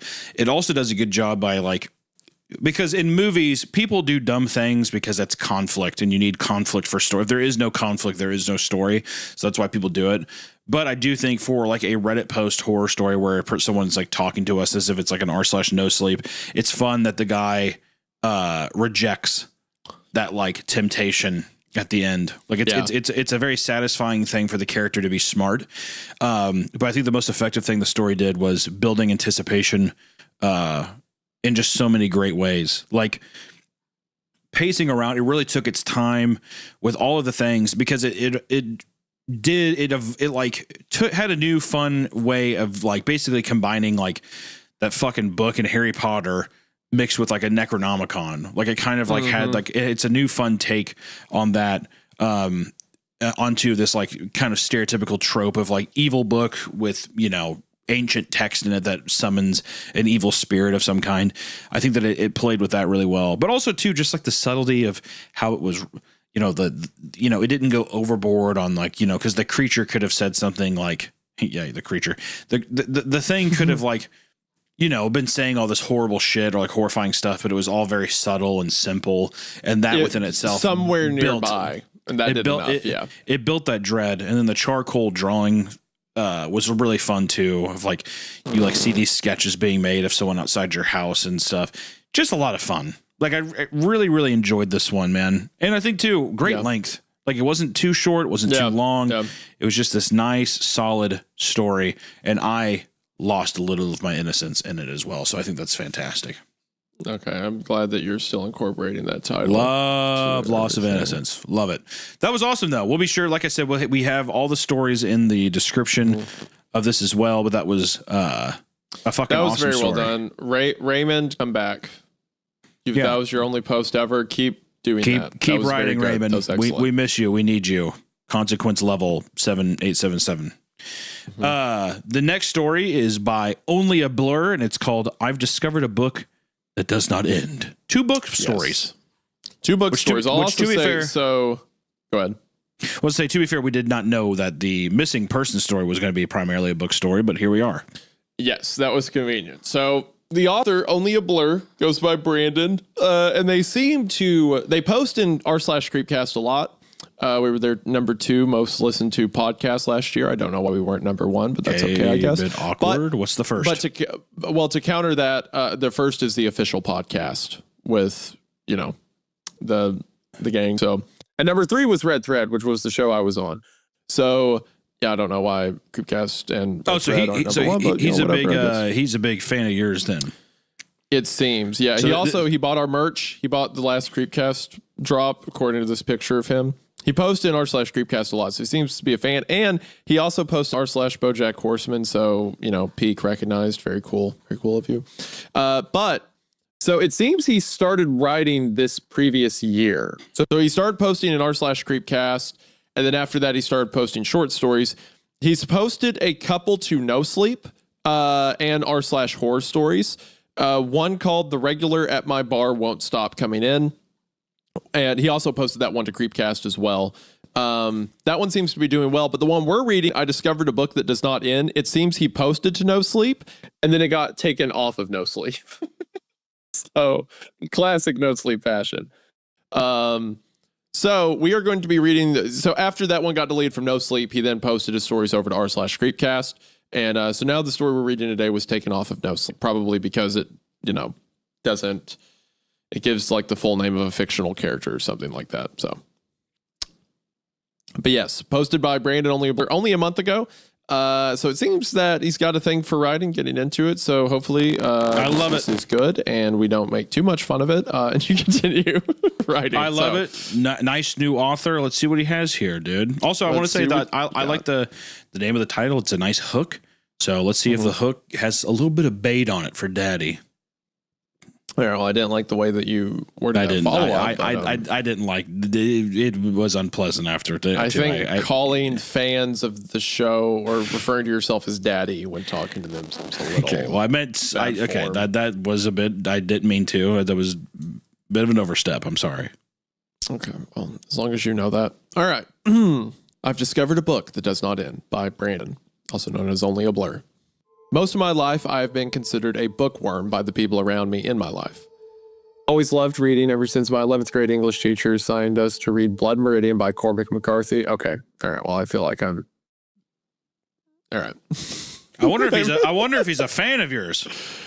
Well, I've talked multiple times that my 11th grade English teacher assigned The Road by Cormac McCarthy Did you see I've given that story multiple times, and I know for a fact that English teacher was not assigning Blood Meridian. That's for sure. I like the. Did you? I saw you responded to that tweet that was like, yeah. I mean, it's not that I dislike Wendigoon, but I hate that this character is like a creepy, like that he's like a what is it, a creepypasta character. He's like a creepy people Judge like Holden, whatever. Character. Yeah. As if that's your fault in any way or whatever. So that's kind of not to go on too much of a tangent, but I almost see both sides of it, because has there ever been something you've been really nichely interested in that gets popular really quick and the tone around it kind of changes, you know? Yeah. Well, I think, like, to be fair, because you used that image, right? That was kind of a popular image, but I just think that it's the image of Judge Holden. You mean like that picture? The painting. Yeah, like I used that in painting. the video. Yeah. So like that's also just a prime meme kind of image. You know what I mean? Like it almost. Yeah. I don't know. Like you have an image like that, it's going to take shape and it's going to like breathe new life, especially because your video did so well too.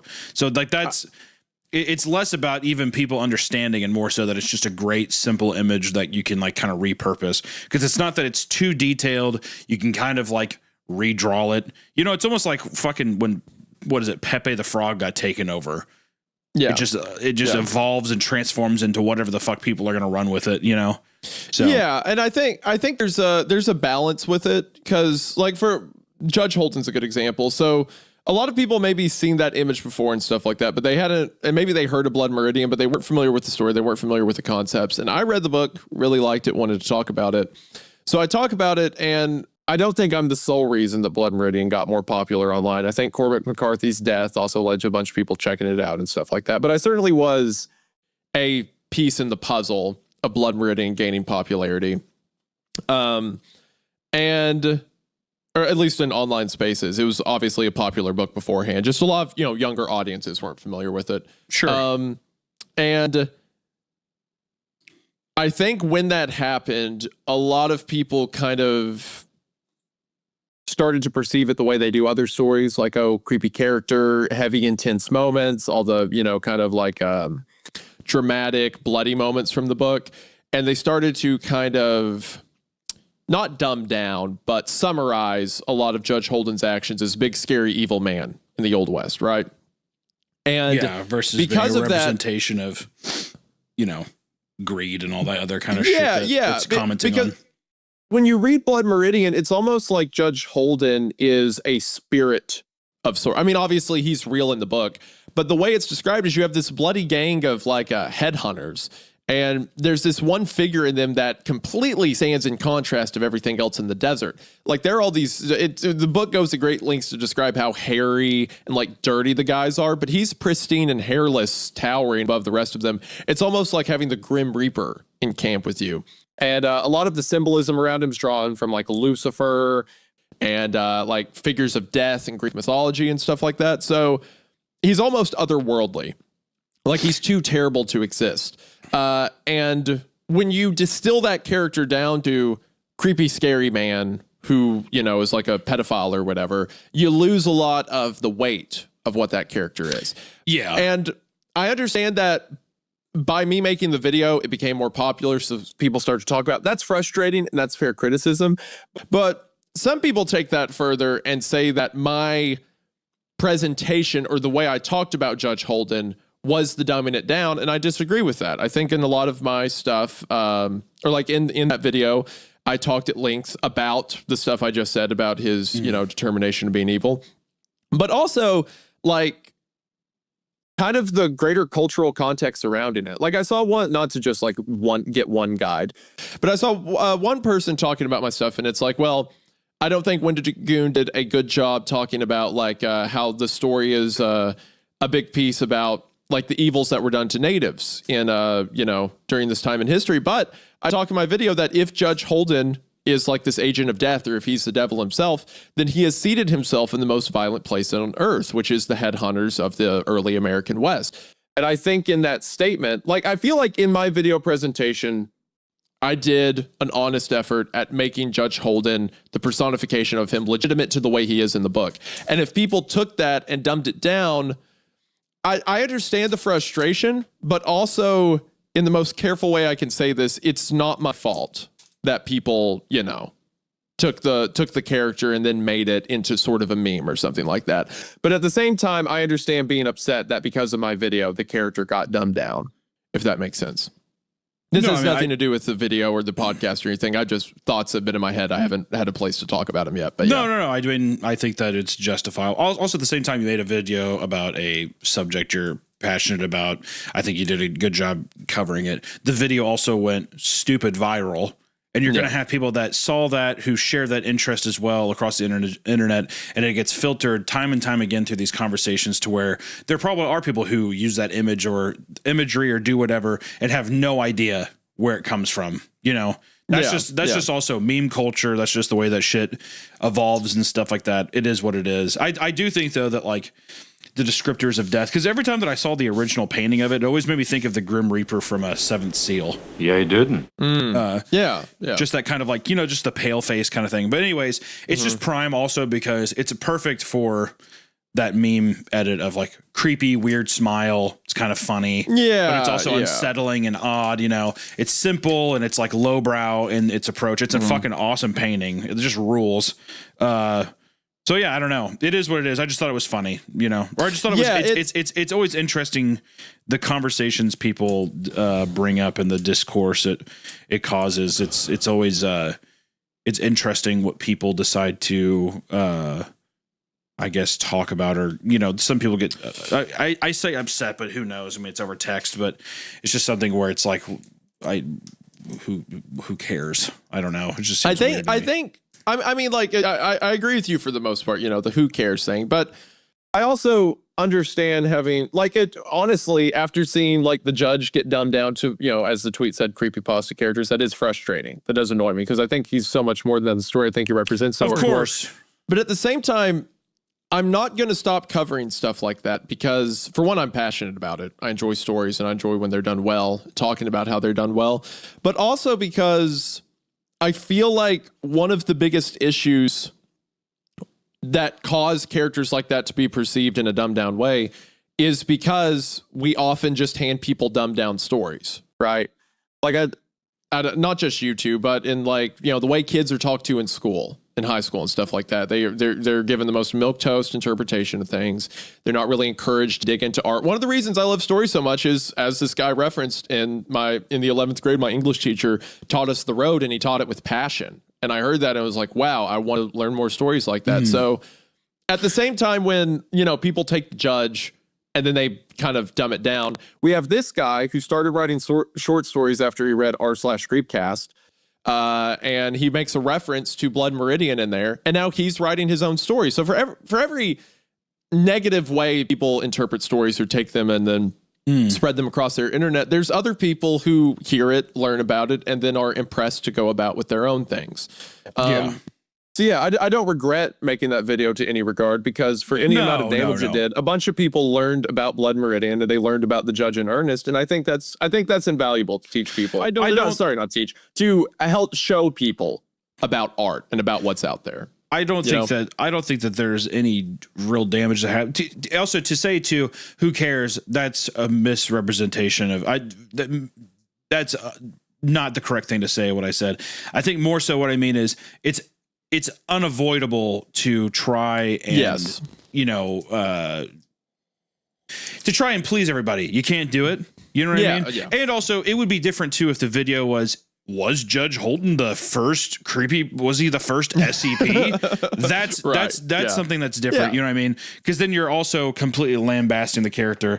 I guess that's what I mean is, like, if somebody, you can't help it. It is what it is. Yeah. You know, also too, I think people go in with things, and I think that people go in guns blazing because they're just like, it's also very much, that's also why I mean, keep this or not, I fucking hate Twitter because it's nothing but hive mind tweet bullshit where there's no discussion. It's people just being like, I'm pissed. Are you pissed too? And it's that, you know, so it is what it is.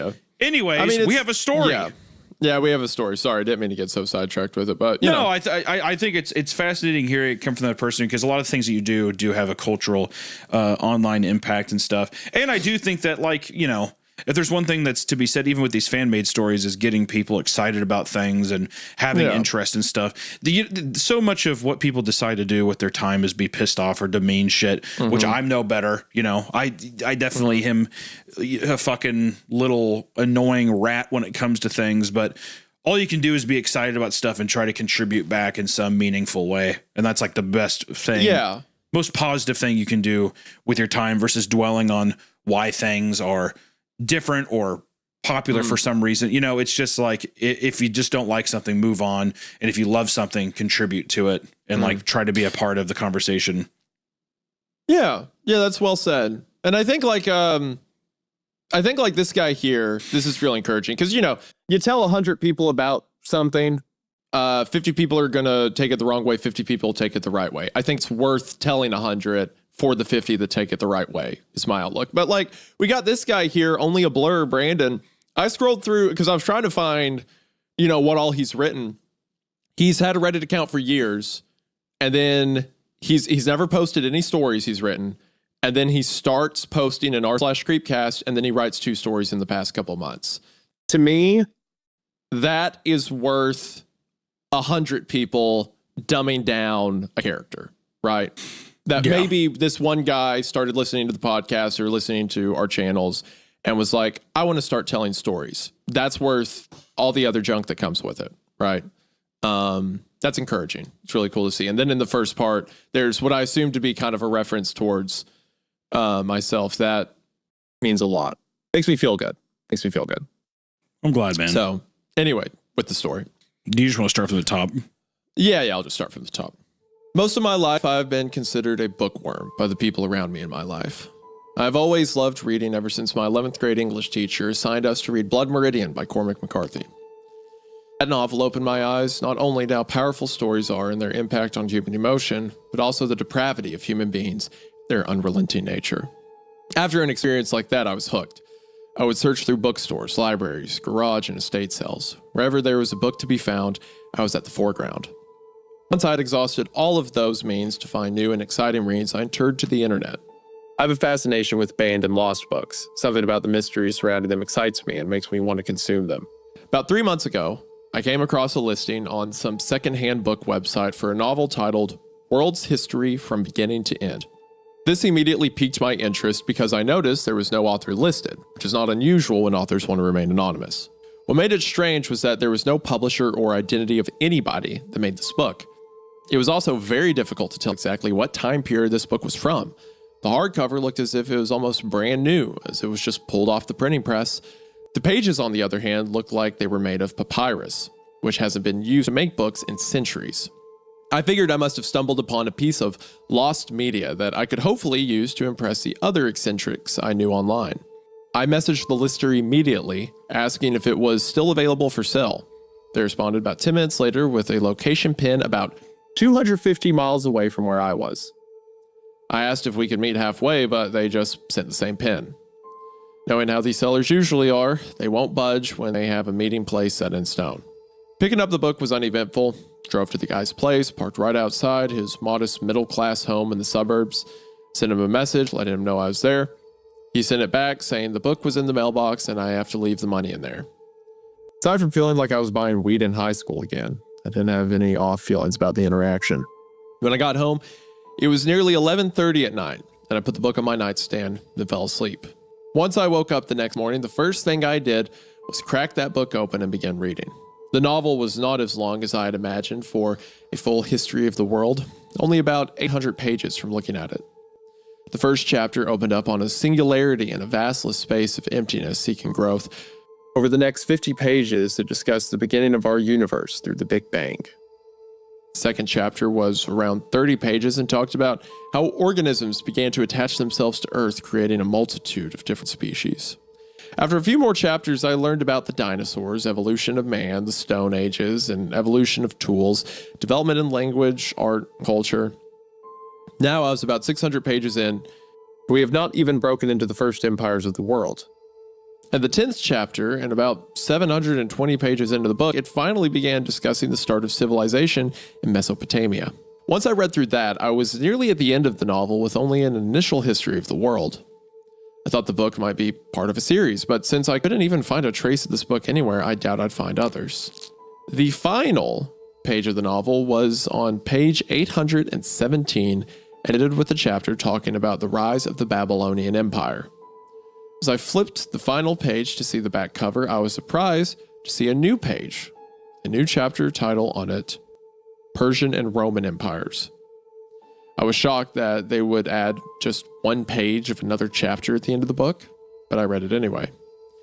Once I flipped that page, another one was after it. I swear I did not see or feel another page on the other side of the one I had just read. This kept going for the next 11 hours. Every time I would flip a page, a new one would be there in its place to continue the story. Although the book seemed to go on indefinitely, the size of the book never changed. After all that time, I had made it to around the year 1997 With the death of Princess Diana. It was nearly 3 a.m. at this point, and I had to process to some degree what I was experiencing, so I did my best to go to sleep. All night, I could not stop thinking about the seemingly unending book. Was it an optical illusion? Was I somehow miscounting the pages? I had to figure out what was going on. That's funny to imagine a guy who, He's literally at the back of the book and new pages keep coming and he's like, oh, must have missed that one. Yeah, must have missed that one. It's very like goosebumpy, isn't it? It's just like this thing also the compelling nature of being like, well, I guess I'll just keep reading because it is an anomaly. You know, it is because the size of the book never changing, but you still keep flipping and there's more pages. That would be such a weird mind fuck, but it almost seems like he's like hypnotized in some weird way to keep reading and keep continuing into this like weird fucking never ending book. Yeah. Yeah. It's also threatening how it's like beginning to end. I waited for the sun to rise before I began reading again. Every new chapter at this point spanned over 100 pages each and only depicted about 6 months to a year of history at a time. After another 9 hours of reading, I made it to modern day. They were discussing various airplane crashes that happened in DC, Philadelphia, and Scottsdale. I read about the death of my favorite director, David Lynch, and all the other major events that have happened so far this year. I don't know how a book can be published mere hours after these events were being discussed. I kept turning the pages and kept reading when I realized it had listed an event that happened yesterday. This is impossible since I bought the book 2 days ago. How could possibly have an event in it that happened yesterday? My curiosity piqued, I kept reading. The novel continued into how the rest of the year will play out. I figured whoever wrote it had a bountiful imagination to insert their own predictions into a book about world history. Once I wrapped up the 2025 years, I decided it was a good time to go to bed, so I did. I must not have slept much in the last couple of days because I had slept through the entirety of the next one. I woke up 32 hours later in my bed. I did my usual morning routine of going to the bathroom, brushing my teeth, shower, shave, make breakfast, put on the news. I found out I was sleeping through a whole day when I saw the date on the news. The story they were showing was about a sex scandal that happened with a very prolific celebrity. I felt a sense of deja vu come over me because I felt like I heard about that before. Figured maybe I dreamed it or maybe I saw an article minutes after the scandal dropped. I know that was wishful thinking because for the 2 days prior to my sleep, the only media I consumed was that book. I went to my nightstand and picked up the book, flipped to the end to find the chapter on this year. Just as I thought, there was a page that discussed the very same celebrity in the sex scandal, with every single detail painfully accurate. The book even discussed details that were not present in any news footage or article online. The book had a police evidence-like description of the crime and gave way to information a regular civilian should not have access to. I've been a Christian all my life and believe that this book is divine. It has access to information that no person has any right to know. I wish I didn't know it myself, but it is the curse I bestowed upon myself.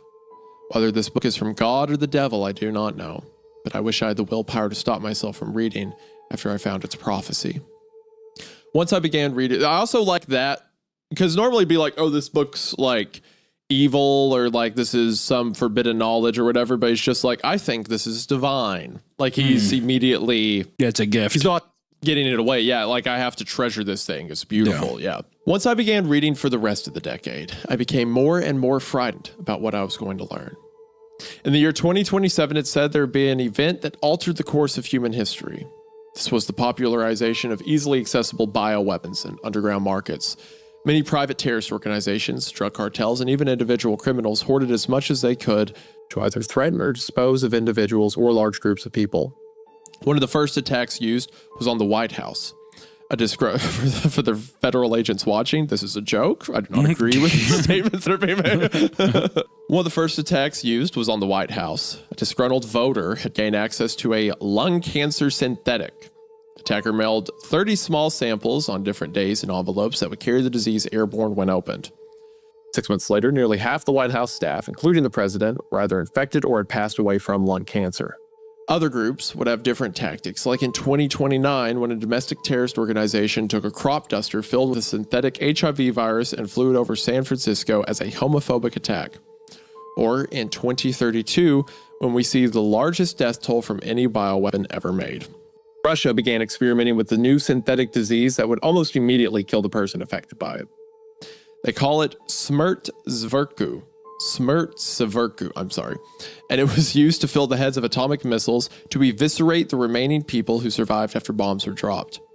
Russia launched 3 missiles towards Ukraine, but had not tested the scale of the airborne illness. They hit 3 different cities in Ukraine and wiped out every person in each one, along with the rest of the country. Russia had not foreseen that the virus would spread so wide enough to destroy every person in the southern region of both Belarus and Russia. I became obsessed with this book. It encumbered every waking moment of my being. I learned all about the future that our world and universe has to offer. I had to keep reading to understand what will happen within my lifetime and beyond. I wish I had just put the book down. Soon after Russia held an accidental extinction of a country, the entire world fell into an arms race to see who had the most powerful and destructive bioweapon. The 3 countries with the largest quantity and highest mortality rate were going from third to first: Russia, America, and Ireland. Ireland posed a major threat to the rest of the world because it owned as many bioweapons as both America and Russia combined. The countries entered into a stalemate to see who would act first. That's really funny to imagine Ireland. Yeah, no, I was gonna say, I'm like, fucking the Ireland? Really? Don't you dare don't mess with us, man, for real. I'm totally serious. I don't want you to mess with me. We have all the weapons of mass destruction over here. I've got the weapon. I'll send it. I'll do it in a moment's notice. I've got the weapon. I'll send it. I'll fuck you off with it. All right? I'll put it in a car bomb. You'll see.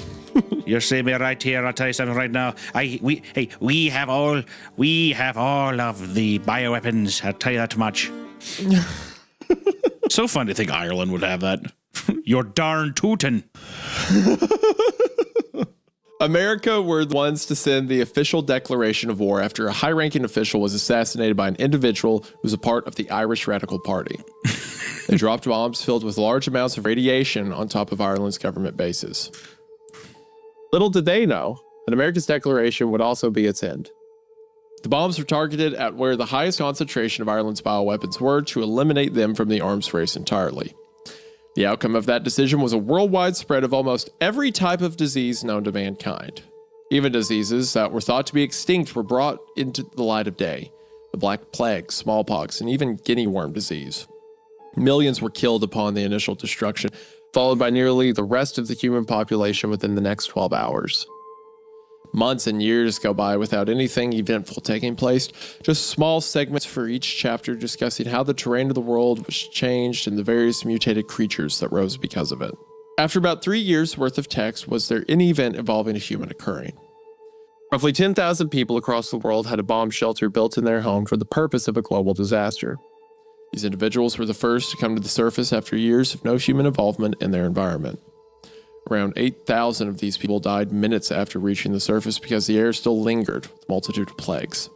The other roughly 2,000 people that saw the ones that left the shelter never returned. So they assumed what was true in that surface was still dangerous. Many of them died in their shelter years later or until they ran out of nutrients. Few also ventured to the surface later to make a life for themselves, but the same fate as their predecessors. The year 2089 was the last year that humans existed. After that, plant life and animals took over the world. Within the next 15 years, plant life grew rapidly due to their mutation from the viruses. Except instead of growing into a green oasis, it turned into a mix of deep crimson and brown plants that covered every surface it could latch onto. The animals that survived lurked around the earth and became extremely aggressive towards each other. This caused all life on Earth besides botanical life to cease existence by the year 2140. Centuries of text flows by in roughly 30 pages. One thing that never got mentioned, even in the passing of the novel, was the presence of God, any God for that matter. No religion was discussed beyond the Crusades and other religious endeavors that did not directly involve faith. This book that seemingly knows everything the world has to offer had no answers. What would be the point of living a devout life free from sin? It won't aid me in a peaceful afterlife. I decide with whatever life I have left, I want to live it like Biff Tannen from Back to the Future Part 2.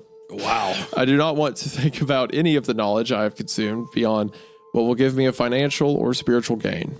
I have no faith left in humanity. I'll make the quickest buck that I can before the major bombs drop.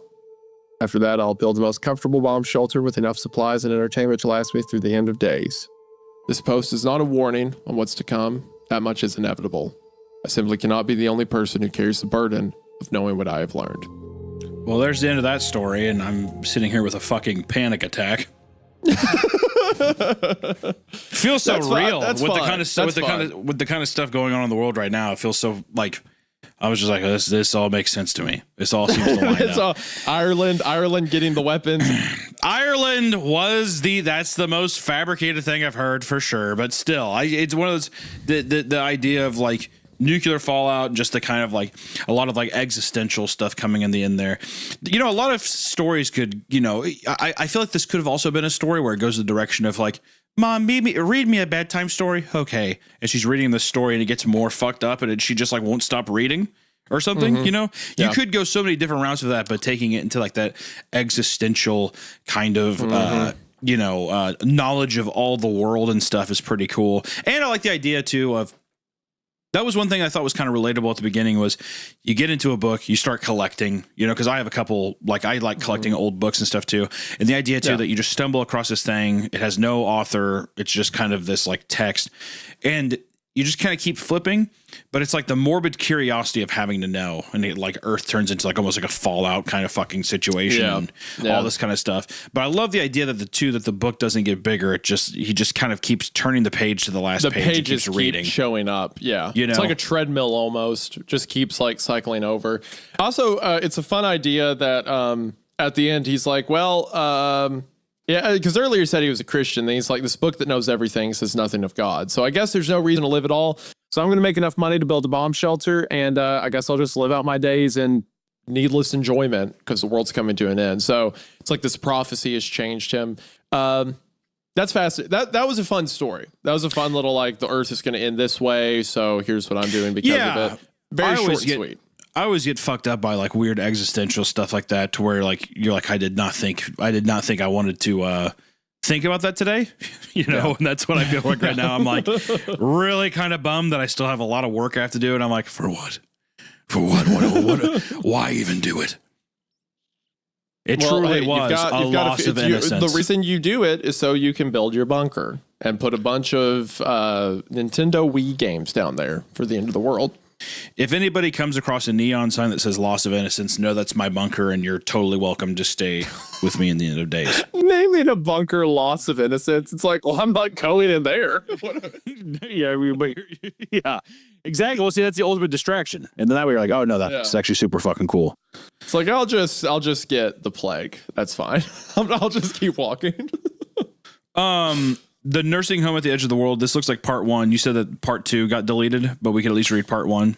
So if you go to their page, for one, the author of this is Phoenix Heat. And Phoenix Heat seems to do some writing in for several years. He's done writing in r/scary stories, r/no sleep. And then they dropped a veteran of the genre.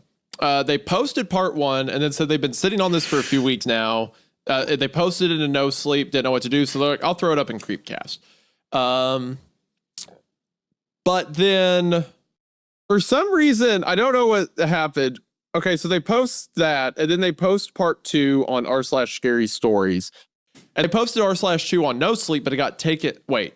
Yes. They post part 2 on r/No Sleep. I think No Sleep took down all the parts, but then they posted part 2 on r/Creepcast, but then it got taken down off Creepcast. I have no idea why. We're becoming No Sleep already. We're becoming No Sleep. Immediately No Sleep. Hey guys, upload here so we can delete your stories. Thanks. Upload here so we can also censor it and delete it. I have no idea why it got taken down. But then they post and said that. So they posted this in reply to the June fan-made story thread and said they give a brief summary of the story and then says part 1, 2, and 3. Parts 1 and 2 are out. Part 3 is already written. I just need to reread it over for clarity one last time, and it'll be posted soon. And then that was posted 26 days ago. I don't see they've posted part 3 anywhere. So parts 1 and 2 are up. And they posted both of those to r/Creepcast, but we deleted the part 2, I guess. I don't know why. We're horrible people. But the part 2 is up on r/Scary Stories, I think. Well, why don't we do this? No Let's read part 1, and then we'll fucking we'll be like, hey, submit it again, and we'll have to talk to whoever the fucking mods are. I don't know We'll who the figure out mods what it are for was. this shit, and then be like, well, let the poor bastard post the second part. Yeah, but then we see that like part 2 goes up and it's like a direct threat on our lives. It's like they said they listed your address. They were gonna drive to your house. All right. Well, then that will need to be made clear so we know. All right. But for we'll now, get to the bottom of this. For now, we'll read part 1. For now, let's at least touch part 1 of The Nursing Home at the Edge of the World, which I will say is a fun little title. Kind of has the same kind of title. It has the same vibe as like I worked at a voodoo shop or like Tales from the Gas Station kind of vibe. Is the vibe I get. It's very fun, and also like we're gonna leave a link to it in the description so you can go check out part 2 and then 3 whenever they post it for yourself. Hopefully by then part 2 will be in the subreddit. We'll figure that one out. But No promises. No promises. No promises. No promises. Nursing Home at the Edge of the World Part 1 by Phoenix O'Heat. Phoenix O'Heat. The woman had long, greasy hair that framed her crooked face. The left half was pulled taut against her skull as if her skin was painted onto it. The right half was sloped down, one eye barely open, and the edge of her mouth unable to close. A small drop of saliva wormed its way down her chest, shifting from her side onto the bed she lay on. One of her hands was curled into an unnatural claw, reminiscent of a spider's legs, long after its final moments. On this bed was the most beautiful woman in the world. God, does not My seem mother like had it. her. Well, the next line is, my mother had her first stroke 7 years ago. So it's their mother. So now do you feel bad about saying my that great grandma had arthritis so bad that like her toes were all fucking, they're all basically like capital L's and shit, you know what I mean? She had these big ass marble knuckles, and her hands were all like bent up as well. And she'd always go over and she's just like, how are you? Like that. And then she would like try to like pinch my cheeks, and I was repulsed. I was repulsed by her hands. And I remember I'd go, I'd be like, hey, okay. And I'd like run to the bathroom and like wash my face. It was just, I don't know, it scared me. It did. She's like, are you okay in there? I'm like, I just got in here. I was like, okay. Yeah, I'm fine. Okay. She watched Happy Gilmore all the time. It's all she watched. Why were you repulsed by her? She had a disability. Her fucking hands, man. I'm a child. Her hands they were like, seriously, her fingers were crooked. One was like basically like permanently over her other one, and they were all like this, and she could barely grab stuff. She'd say, could you hand me the spoon? And I said, okay. And then she would like hold it all weird, and I felt bad. I'm like, do you want me to do it for you? She said, oh, please. And I was feeding her one time, and she fucking fell asleep while I was feeding her. And she was like, not choking on the soup, but it was in her mouth. And she was like, and I didn't know how to wake her up. So like slapped her leg, and she was like, ah, like that, and freaked out, and the soup went everywhere. And it doesn't matter. Whatever. I was a child. Was there any member of your any elderly member of your family that you do not have a traumatic story or were terrified of? Plenty. I had a lot of good grandparents. Okay. I had a couple weird ones, sure. One that tried to kill you. Yeah, and that one, shot your dog. that's not totally confirmed. But I will say the other one was literally she just had arthritis and it scared Your me. mother, who was an adult at the time, said, I think he was trying to kill you. No. That's neither here nor there. Most people do not. Well, look, I've let this go too long. Most people do not have a grandfather that tried to kill them. Okay? That's not normal at all. Hunting accident. And I will say that the great grandma, she just literally had arthritis and it scared me when I was younger. I was young. Okay. And if you see that, you're going to be horrified. She was a nice enough lady. How often do you hate people with disabilities like that? Okay, don't hate her. Once again, young and frightened, scared, horrified. Really, to be completely fair. I remember I'd look at my hands in the bathroom and stuff, and I would just I would sit there and I would squeeze my fingers and stuff to make sure that they were I asked my dad too. I was like, my hands aren't going to end up like that. And he was like, oh, probably. He said, as he told me when I was younger. Okay. So would you say you were repulsed by her then? No, I was not. Well, yes, but it was just because I was afraid. Okay. So how often are you repulsed by people with disabilities? Almost never. Because honestly, and I'll tell you something right now, because everyone's God's little angel. Okay. All right. As long as that's on the record, I guess. Anyway. My mother had her first stroke 7 years ago. Bruh. Just last week, she had her 32nd. Bruh. I still remember the weeks after her first stroke. I was in college in New York and didn't have a car. I spent almost all of my savings going from taxi to see her. Just for her to get angry at me for wasting my money. Nothing in heaven or hell, surely nothing in between, would stop her from seeing me graduate. She told me that and promptly sent me back to school, paying for my trip out of her own pockets. Back then, she still seemed so strong. If the stroke had affected her, she didn't let me see it. As the years went on, I watched her deteriorate, both body and mind. By the third stroke, she could barely use one of her hands. She began to forget what she was saying partway through her sentences. By the fifth stroke, she could no longer walk, and every word took a great strain on her mind. When my graduation came, she was still alive. 5 strokes were more than enough to kill someone. I knew that. But my mother defied all odds and held on for me. Both my grandparents and one of my aunts were there with me during the graduation. There was an atmosphere of discomfort in the air, but I didn't care. I made the most of it with my mother. After her 10th stroke, she didn't seem to remember much of that day. But that was okay. I showed her the photos, and without fail, they brought a smile to her face. But day by day, month by month, the smile was fainter and fainter. I was sitting in her nursing home room, trying to decide which movie she would want to watch. I held up an old cartoon I used to watch with my brother in the hospital and asked her if she wanted to watch it.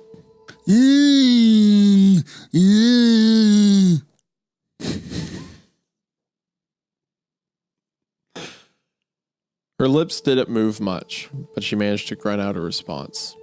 Took it as a yes. I put the movie into the old Xbox I gave her to use as the DVD player. She had a whole stack of DVDs, even taller than I was. People used to give them to her as gifts to keep her happy. She couldn't get up to put them in herself, though. But I would come as often as I could and do it for her. Turned the volume up to tune out the loud machine hooked up to her. It wasn't a long movie, but we enjoyed it together. I could see it in her eyes. It didn't matter which movie I played as long as we got to enjoy it together. For whatever time we both had left. Man, I'm getting sad. This is rough. After it was over, I decided I'd go get something to drink. My mom drifted off to sleep sometime during the movie. She usually had a hard time staying awake any more than a few hours at once. From outside her room, out of earshot of the loud machine, I hear the soft music playing in the hallways. Same station was always playing, not one I recognized. It was in some foreign language that was shockingly similar to English. There weren't any discernible words. Hello, Mrs. Dawson.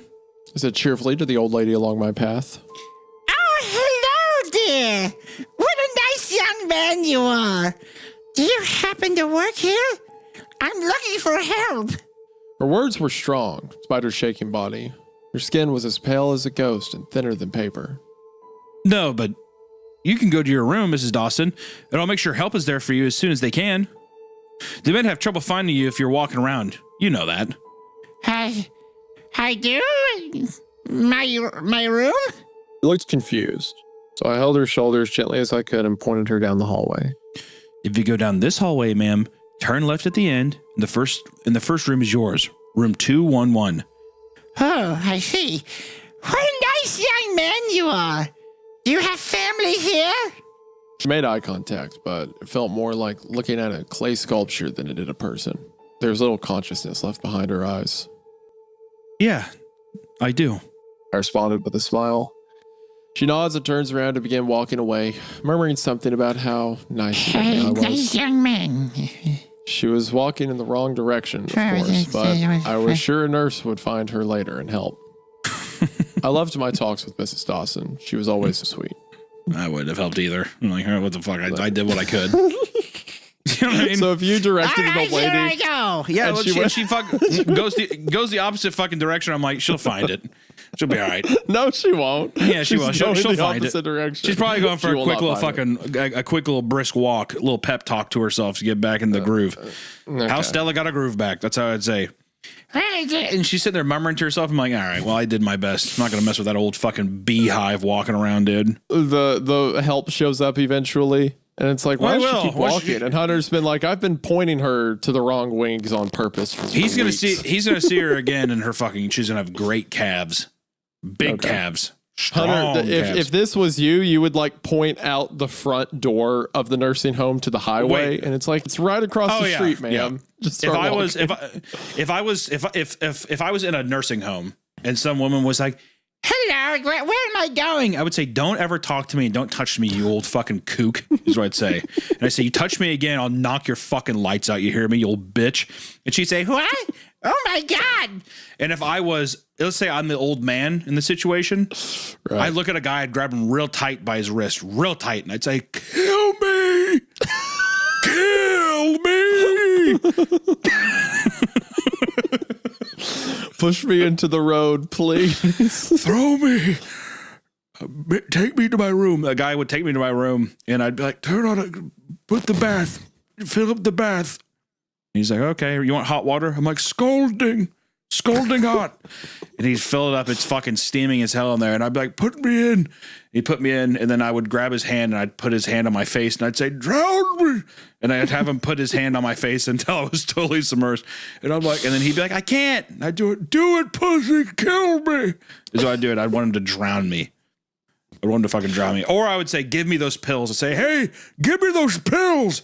And I'd take a big thing of the pills, and I would just like slowly drip my shoulders down, and I would just slowly fall asleep in the tub and fucking drown to death. I like how you had all of that ready. I Like everything. It'll That be, was queued up. I'll think about it every day. If anybody drops me off at a fucking nursing home, I'm gonna just tell anybody. Here- I'll give you $200. I'll leave $200. Hey, the tooth fairy left you $200 to hit me in the head with a hammer until I die. And I have $200 underneath my pillow. The tooth Here's the fairy que- left something for you. Here's the question. Yeah. Would you return the favor if you were the young man in that scenario? No, I don't think I'd kill anybody, but I would like maybe, not saying I would, but maybe if I was like, oh, it's kind of hot in here, and I like fucking propped open the back door and I just left it open. I'm like, let's see what nature, whatever happens in nature. I'm like, For well, him you know, to- what it was.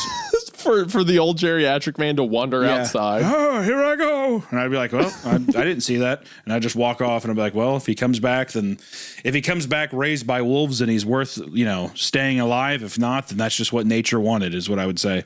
Raised by wolves at 85 years old. Exactly. Ho! Ho!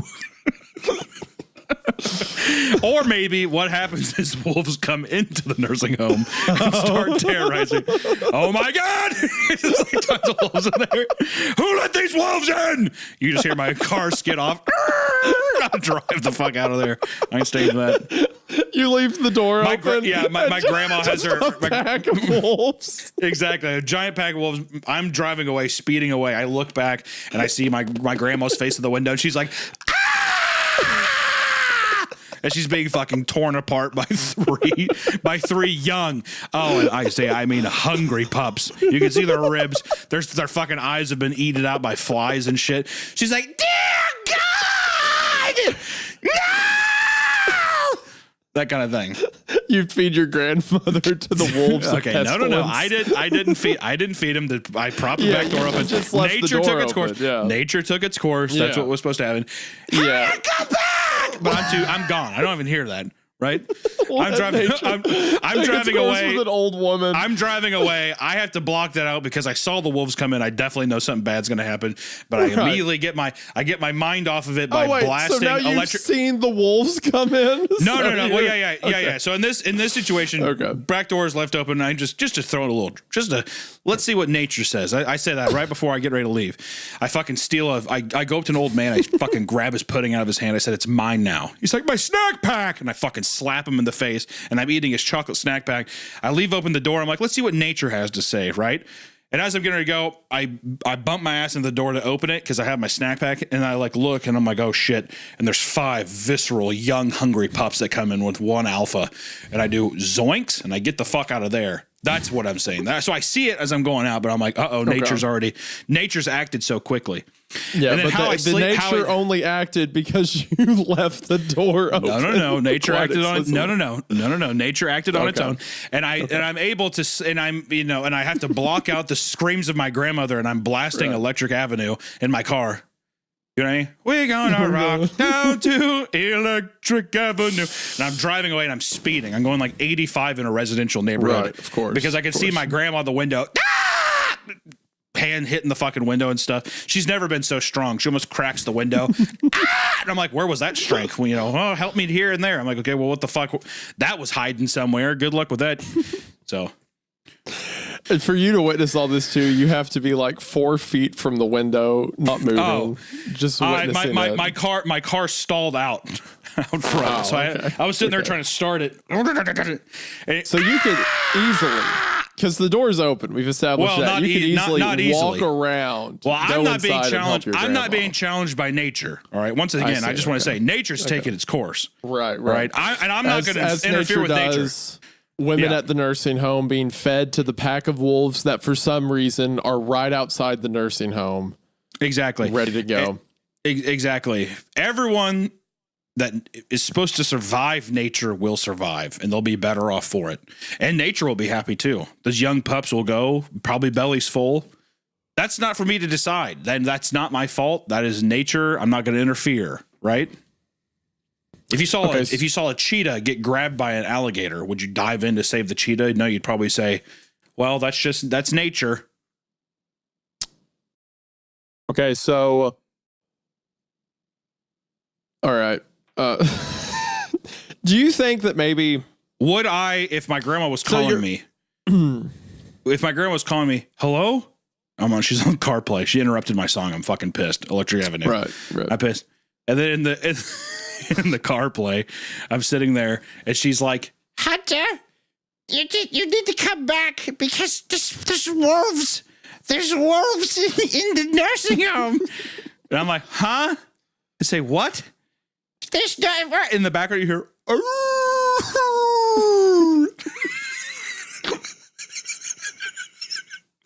They're getting close. I think they're outside my door. I'm like, Grandma, I'm in a really, really bad intercept. The reception is horrible. I'll be back Tuesday, okay?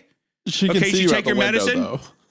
Yeah, well, actually, now in this version, I'm standing at her, looking at her through the window. We're making eye contact through the glass. All right. Are you there or am I imagining it? I'm like, I left hours ago. And that's just me actually just watching it. I'm like, it's probably those pills because you took your funny pills, right? Yeah, I did. Because you remember you said that they're funny looking? Oh, yeah. And I'm like, all right, well, I love you, Grandma. Have a safe sleep. Okay. Maybe she just sleeps and she gets eaten that way. The wolves come in, rip at her feet. She's So here's my thoughts, right? Yeah. So you in life had an experience with a grandfather, a traumatic experience that involved dogs, right? Yeah. And now in this fantasy that you've put together for yourself of an adjacent not fantasy, not that's grandmother. that's a wrong word. Fantasy is not right. And Scenario. Daydream, we'll call it. Scenario. In this daydream of yours, you see an adjacent grandparent, a grandmother, in Hello? a position of helplessness where she is at a nursing home, one that we know from your mother's own story, your grandfather was placed to in the real world. You imagine a grandmother in that same scenario. And in this scenario, you cause a circumstance that allows them to be consumed by wolves, which are really just adjacent to dogs. I don't think that is. Am I really to blame? Do you think that in this fiction you've put together, having a grandparent be mauled by wolves, by something that is not your fault, as you are arguing, but certainly your contribution, leads to them being killed by dogs, could contribute to your actual grandfather I'm not going to take this line down. It's nature. Natural order is what it is. In the same way, you could argue that perhaps your grandfather, in his move to kill you, naturally you were barely saved, although still seeing a thing. Almost as if it would be an accident for you to leave the door open, would it not? Well, no, because it was stuffy in there, and I was doing a good thing. If I would have left a window open, the same thing could have happened. But you accidentally, because you didn't mean for it to, led to the wolves coming in and killing your grandmother. Well, right? that's nature. That's nature. So, but that is an accident then on your part, leaving the door open. No, because that was intentional. Because there was drafty in there. Because as I said before, it's funny how even though there was a group of old people who said, funny. "Oh God!" Just let me finish. There was a group of old people, as I said before. I said this in the beginning. A group of old people said, Oh God, Hunter, would you be there and could you leave the door open because it's so stuffy? I said, "Sure thing, Mrs. Dickinson." And then she gave me her snack pack and she said, "Here you go, here's your treat." And I was like, "Oh, thanks, that's nice." And I grabbed the snack pack, I'm eating it, I prop it open because they do that sometimes. Even the workers like, "Yeah, no problem." And that's what happened. So so anyone else could say that was an accident then, what you were doing. But you won't. They shouldn't have suggested it. I'm not putting the blame on them, but they should have suggested it. You won't detail it as an accident because then you have to acknowledge there's a connection between what you also claim to be an accident, your grandfather almost killing you, and instead killing your dog, because then that would draw the parallel too closely. I think that the trauma you experienced with your grandfather shooting your dog next to you is leading you to a scenario, a fantasy in which you, by no fault of your own, cause dogs to murder a grandparent. I think that's important, and I think you should talk to someone about that. If it helps get the conversation moving to where we can get back to this beautiful story that someone in our community, by the way, Isaiah, not that you care, someone crafted for us to read here. That you just seem to be wanting to make this tangent as long as possible. And I like how now that I've risen a good point, you now deflect the onus onto me that I don't care about. I just want to say I'm completely lost. I'm lost. I don't even know if I can be found. We're now pulling another non sequitur. We're now reaching somewhere else for you to have a different point. At first, it was me not caring about whoever wrote this story or the story itself. Now it's you saying that you cannot be found with it. I think you're dodging the point. You talk to me. You say these things. You say, "Hunter, what do you think of this scenario? I deeply appreciate your opinion." I give you them. And then you just take it and you run wild with it. Right. So now it's my fault. Now you're turning the gun on me. At a point, it just gets tiring, doesn't it? Right. I'm sure. Okay. Well, I think the point's been made very clear to them. I think they will elaborate with that further. I just think that's an interesting parallel that when your mind's given a chance to run, it runs back to that recurring trauma. And I care about you because you're my friend, and I think you should talk to someone. That's all I'm saying. After another minute or two of walking down the hall, I made my way into the employee lounge. I didn't think they'd mind me using it, so long as I never took anything that didn't belong to me. There was a small kitchen in it that the staff used to use to heat meals they brought in for lunch. sink was overflowing with dirty dishes, and flies were buzzing fiercely around it. The marble countertop surrounded the sink was caked in a thick layer of grease and dried sauces. I can't remember the last time the janitor worked. I'd have to bring him in for it later. The cups were kept in a low-down cabinet that I always had to get down on my knees for. Mostly, this was so the people in wheelchairs could come in and grab a cup when they wanted, but the residents weren't allowed in here anymore. Inside the cabinet, there are only a few clean cups in the back, which were hard to reach. I ducked down even lower and used one hand to support myself as the other reached for a cup and managed to grab it just by the fingertips. Without warning, my eardrums were suddenly assaulted by the deafening sound of a horn, impossibly loud and coming from all around me at once. Uncontrollably, my body jolted up and my head cracked into the lip of the marble counter above me. I dropped the cup and rolled back onto the floor, pressing both my hands against my ears to try to block out the noise, but it did no good. It was as if a train was traveling the distance between my ears and blaring its horn the whole way through. I lay there on the ground with my knees tucked into my chest and my head tucked between them for God knows how long. Eventually, after enough time, the horn began to grow quiet inside of my head. Not all at once, but in odd fragments and segments. I was able to hear it all around me at first, but then I couldn't hear it as much from behind me. Then I could only hear it from either side of me. Then I couldn't hear it at all. The blessing of silence was waylaid with a thrumming pain behind my eyes. I didn't get up at first. I stayed down to collect myself a bit. My knees shook a little, but I managed to get onto my feet and saw a few clear drops of blood where my head had begun. Sure enough, I reached up to where I cracked my head and my fingers came away wet. I figured I could just get my glass of water later, and while trying not to freak out, I left the lounge to make my way to the first floor. The building has 3 floors. The first being the floor with all the activity rooms, the reception area with all the offices, and the main kitchen. Second and third floors are full of residents and a few smaller miscellaneous rooms. I'd only been up to the 3rd floor once or twice when I accidentally hit the wrong elevator button and didn't realize it. I never saw a need to go up there otherwise, so I didn't. It was where most of the hospice patients and students at the local medical school would reside. The hallway I walked down was full of wheelchairs and walkers, most of them empty. Spare one with a fat old man sitting in it. He looked like a cherub, but with a full beard, his skin pale and his cheeks chubby. His hair was sparse and wispy against his scalp, and his head was tilted to lean on his shoulder, like a pillow. I knew it would be hard to wake him up, but I tiptoed around him anyway just to be polite. A few yards past, did the rapture happen? Is that what the train horn sound and now like this one guy left in his chair is? Yeah, maybe. I don't know. A few yards past him was the main desk for the 2nd floor. It was where the nurses and assistants on the floor worked to maintain comfort and safety for the residents. As I walked past it, I could see Mrs. Dawson down a perpendicular hallway. Her head was on a swivel as if she was trying to find something that wasn't there. I'd let the nurse take care of her after me. After the desk, inside a large room just off the side, was the elevator and stairs to go down. Well, stairs at least. The elevator had been broken for some time. The doors were permanently jammed open to reveal the long, dark drop underneath. It wasn't a big deal, though. I just made sure the door to this room was shut tight so the residents would be safe, made my way down the stairs. The sun shone brighter down here thanks to the floor-to-ceiling windows to the left and right of the front desk. Stairs led me to the main reception area just past the front doors. The only noise heard here, away from the residents, was the music, that odd and incomprehensible music.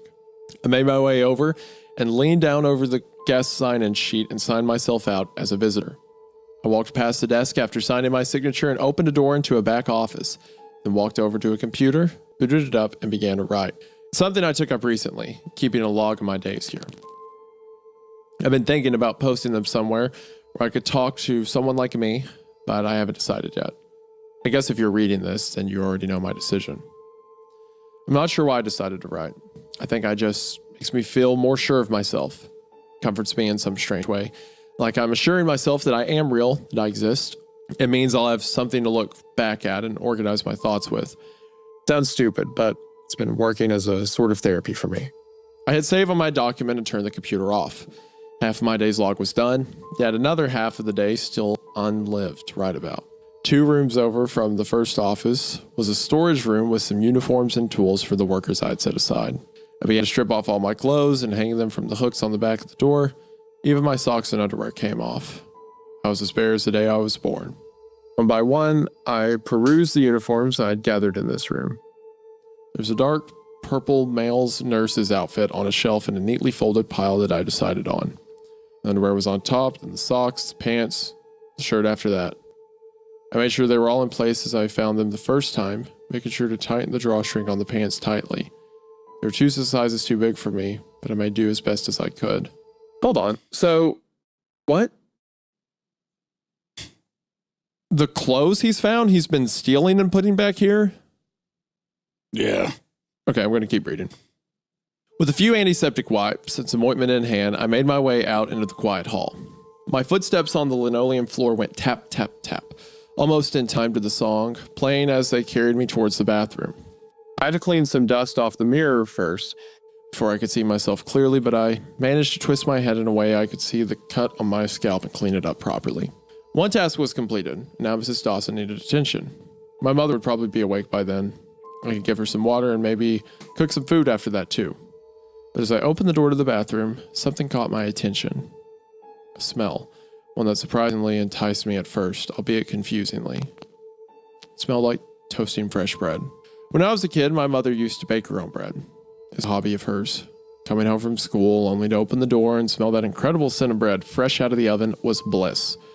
Even more than that, sometimes when I had a bad day, she would make me a grilled cheese to cheer me up.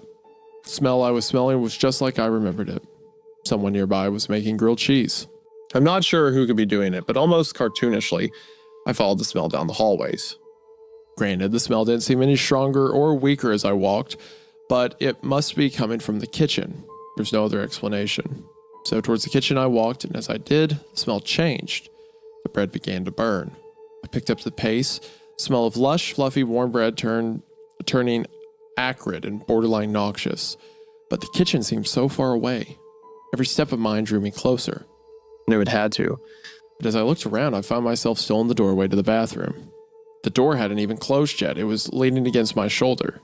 Somehow, even after what felt like at least 60 seconds of walking, I was standing totally still. I was exactly where I first smelled the bread. It didn't make sense. I had to be imagining it. There was no one in the kitchen, no one was cooking grilled cheese, and my legs most definitely still worked. Took a step forward, then another, then a third. The first step shifted my left arm, the second turned my head, and the third flexed my core. Something had gone horribly wrong with me. Panic began to set in as I realized my own body was outside of my control, and that's when the world around me began to change. It was as if I had stepped into my own blurry memory. If I unfocused my eyes, I could see the familiar shape of the lobby around me, but if I tried to look any closer, all the details began to blur together. None of the objects I could see had any outline, blending into each other to form new shapes I never even dreamed of, yet each one looked so familiar. Objects in the background linked and intertwined with objects in the foreground, and the difference between the two became indecipherable to me. I know this place, where I am and where to go, but it felt like this place did not know me. The one constant in this lobby was the song. Still, the music played, but as my senses warped and my mind muddled, the noise swam around me, wiggling into my brain and injecting itself into my nerves. The words in the song seemed so close to understandable. I know I had heard them before, but the more I tried to place them, the further away my thoughts ran from me. I tried to close my eyes and block out the side of my world slipping away, but my eyes did not listen. Instead, my legs began to move, to carry me to a place I could not know because I could not tell the difference. Logically, I know I was still in the lobby. Maybe in the kitchen or the bathroom, but for all I could tell, it might have been the other side of the world. In that moment, I couldn't form a real thought. My inner monologue sounded like it was speaking in a foreign language. Words came in the wrong order, the wrong parts were emphasized, or some words just seemed entirely made up. It was getting worse by the minute, so I decided I needed something to latch onto. Bit by bit, I tried to move myself, to take some amount of control. Tried to shift my shoulder, my toe wriggled, tried to move my toe and my knee bent. I tried to move my knees and my jaw clenched down hard. Through brute force and with an incredible amount of luck, I managed to close my hand. I felt something in my palm, something I had felt before, but just couldn't remember what. I squeezed it hard, trying to use it to anchor my body in place and stop me from moving. I'm not sure if it was just my eyes playing tricks on me or if I actually was moving, but the walls and colors around me continued to shift and meld. Something did change that I never could have imagined. Someone began to scream. It was shrill and pierced my ears. If I could have willed my arms to, I would have checked if they were bleeding. Deafening noise around me except that godforsaken song. It still played. I have no idea how, but even through the otherworldly scream, I managed to hear it. The lyrics seemed to speak to me. Through all things around me, they alone connected. I could not see what was around me. I could not feel the ground beneath my feet, and my mind was in more pieces than I could hope to reassemble. But I began to understand.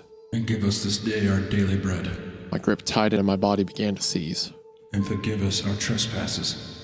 Everything in front of me began to swirl and twist. As we forgive those who trespass against us. My jaw was still clenched, muscles tightening and relaxing against my will, and finally, my eyelids began to close. Every thought in my head, like sand running through my fingers, began to slip away. I lay there for some amount of time, I'm not sure how long, until my body relaxed. whatever my hand was gripping slipped away. Scream easing into a gentle, meek sob. The music, as always, persisted, but I could no longer make out the words. And what I could only describe as the first moment of bliss in the whole ordeal, my consciousness faded away.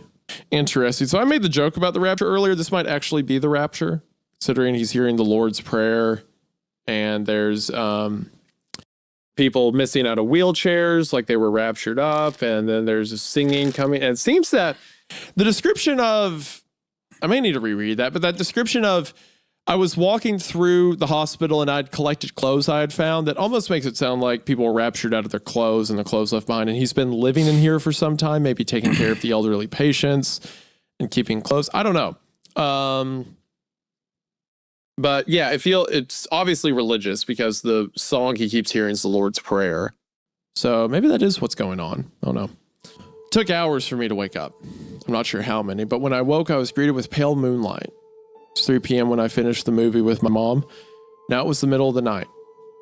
Okay, so all that was a dream. Right. I think. Well, yeah, with him saying it took hours for me to wake up. So I'm guessing that this just felt like some like super long feeling. You know what I mean? Like whenever a dream feels like it's almost years or something. Like yeah, like I imagine it felt like a full night. Yeah. Yeah, I think so. My mouth was dry as a desert, and my entire body was sore as if I had just had the workout of my life. I was lying flat on my back on some hard surface, but I didn't need to look around to know where I was. Just hang in there, the poster said. A little cat was hanging from a branch in the caption photo.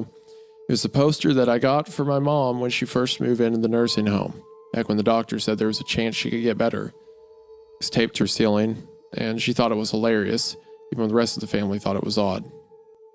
Against my aching body's wishes, I shifted myself into a sitting position and looked around me. The Xbox had long since gone into sleep mode, and the smell permeated the air, let me know I needed to change her diaper. Dragged myself to my feet and looked at her, our eyes meeting immediately, and I, like usual, forced a big smile on my face. For the first time since she had her first stroke, I didn't know what to say. What had she seen? How did I get here? What happened to me downstairs? Whether or not she knew, the answers didn't matter. She couldn't tell me even if I asked. A growing familiar suspicion grew in my gut, but I decided to focus on what she needed first. I could take care of myself, but she couldn't. You thirsty, Mom? I'm sorry it's so late. I'll make some food in a bit. I'm sure I can find something to cook up for us. Her good eyes stared into my soul. It was puffy and red. She'd been crying. I reached down to the bin next to her bed, grabbing her communication sheet, held it up for her. She shakily reached out her good arm, pointed a slack finger at yes. I adjusted my smile and began to speak, but her arm began to shift, pointing to something else on the sheet. She pointed at help. Then, slowly and steadily, she raised her arm and pointed outside the room. Help outside? Does someone else need help? The day is over, and I haven't had food or taken care of any of the residents yet. My mom has always been the kind of person who puts other people's well-being in front of her own, so when she said help outside, it just seemed obvious to me. Okay, Mom, I'll make sure everyone is okay, but don't you fall asleep in that diaper again. I'll throw a movie on for you, and I'll be back before it's over, okay? I threw on a Christmas movie we used to watch together when I was a kid and told her I loved her before walking out. As I left, I heard her let out a little groan that told me she had hit the morphine button. I needed to check her machine later. She seemed to be going through more morphine every week lately. I'm not sure what I'll do when I run out. Okay, so he keeps saying stuff like that. What I'll do when I run out. The outfits I found. It's like he's been the only one here for a while. Because normally you would wait on the nurses to refill the morphine machine, right? But he's like, what I'll do when I run out. So has he been here for a while? Just the two of them, maybe? It's hard to say, because that's what I'm wondering too, is was it not a dream and he just woke up, like he went to bed, woke up, and then he's still in this kind of like reality. You know what I mean? Like it wasn't a dream. He's that also explains why he went and started writing all this on a computer in the nursing home. Yeah. Because he's just been here by himself, almost taking care of all the patients on his own. What few are left. Outside of her, this also explains why he needs to be the one to go help outside instead of, the rest of the people that work there. Outside of her room, on the rest of the second floor, all the lights were still brightly lit. I went from room to room and made a list of what each resident needed. Yes, okay. So he's definitely... The clothes he talked about finding, the ones that are too big, is because he's just wearing the clothes. He's taking care of everyone in the nursing home because he's the only person left. Yeah. I even checked the empty rooms just to check that someone hadn't made their way inside. There were 9 residents in their rooms, not including my mom, but unfortunately, one had passed away while I was unconscious. It looked like her breathing apparatus had come undone and she suffocated. Found her on the ground halfway across the floor of the room, presumably trying to crawl to it for some hope of fresh oxygen. The ground by her hands was scuffed and her nails were all filed down to her fingertips. A desperate attempt to pull herself forward. With a deep sigh, I walked out of the room, closed the door, locked it with a master key, and walked away. There were 8 residents in their rooms, not including my mom. Some residents weren't happy to be woken up by me, but I was sure waking up hungry or sick tomorrow would be much worse. 2 of them asked me about some horrendous noise they heard, some kind of yelling. I reassured them everything was okay and everyone was happy, moved on to the next room. Eventually, I had a list of everyone's needs, from diaper changes to food, especially the nighttime medicine that some needed. Only one person was missing from my list. Mrs. Dawson. She wasn't in her room, like usual, and I didn't see her walking around the hallways either. I bit down on my gut feeling that something was wrong and just assumed she was in a staff room, or perhaps the floor's main bathroom. She didn't turn up in either. I realized something then. I had come upstairs in my stupor, which means I made it past the door, revealing the elevator shaft. Feeling similar to a rock sinking in my stomach hit me as I turned my walk into a run down the hallway. I could already see the door to the elevator and stair room just past the nurse's desk, which was halfway open. Panic set in once more, and as I ran, I almost missed it. The sound of someone crying. I practically tripped trying to slow down my run so suddenly. It was a miracle I heard it all over my footsteps and the sound of the music playing. The sound was coming from the nurse's desk. It was a large circular desk with 4 computers facing each hallway, and an island in the middle that served to hold paperwork for the whole floor. I opened one of the flip-up countertops and stepped into the desk to see the source of the crying. Curled up underneath the desk, doing her best job of being invisible, was Mrs. Dawson. She looked at me with fear in her eyes, but I don't think she was afraid of me, just afraid of the world around her. Her eyes were puffy, like she had been crying for a long time. and her cane was nowhere in sight. Mrs. Dawson, are you okay? Do you need help up? Every word I spoke made her twitch. Yes, please, it hurts. I need you to help me. I took her hand and lifted her to her feet, letting her lean as much weight as she needed on me. She was so light I considered carrying her, but it felt disrespectful. Is he gone? Is who gone, ma'am? So I lifted her into the light. Couldn't take my eyes away from her arm. Her upper arm, just above her elbow, was a mess of purples, yellows, and pinks. It was a large bruise, and I couldn't help but notice it was about as wide as my hand was. That man who was here earlier, I thought he worked here, but then something happened. Her words dragged, each one taking a conscious effort on her part. What happened? Do you know how you got this bruise? I asked, hoping to at least get some fragments of what happened. Fortunately, her broken mind worked against her, just like it had for years now. Bruce? What bruise, dear? I decided not to press the matter more. She may not remember it, but I had a growing suspicion in my gut about how she got it. Like a root catching the soil, the gnawing feeling that I did something very wrong grew inside of me. I took her to her room and set her down on her bed gently, helping her get onto it to lie down. Her arm needed medical attention. She needed medicine. Her body needed food to begin to heal itself, and before she tried to get up in the morning, I needed to get her a cane. My head spun with all the work I needed to do. My body was sore and fatigued, and my mind was foggy and full of holes. I'm here in the office now, typing this up. I'm going to include this in the same daily log as the previous one. It doesn't make sense to me to make it a new one, even if it's technically after midnight now. I'm not sure what happened to me, and I don't think the people living here will be any help to me anyway. I think that's why I made the decision I did. To post this online somewhere.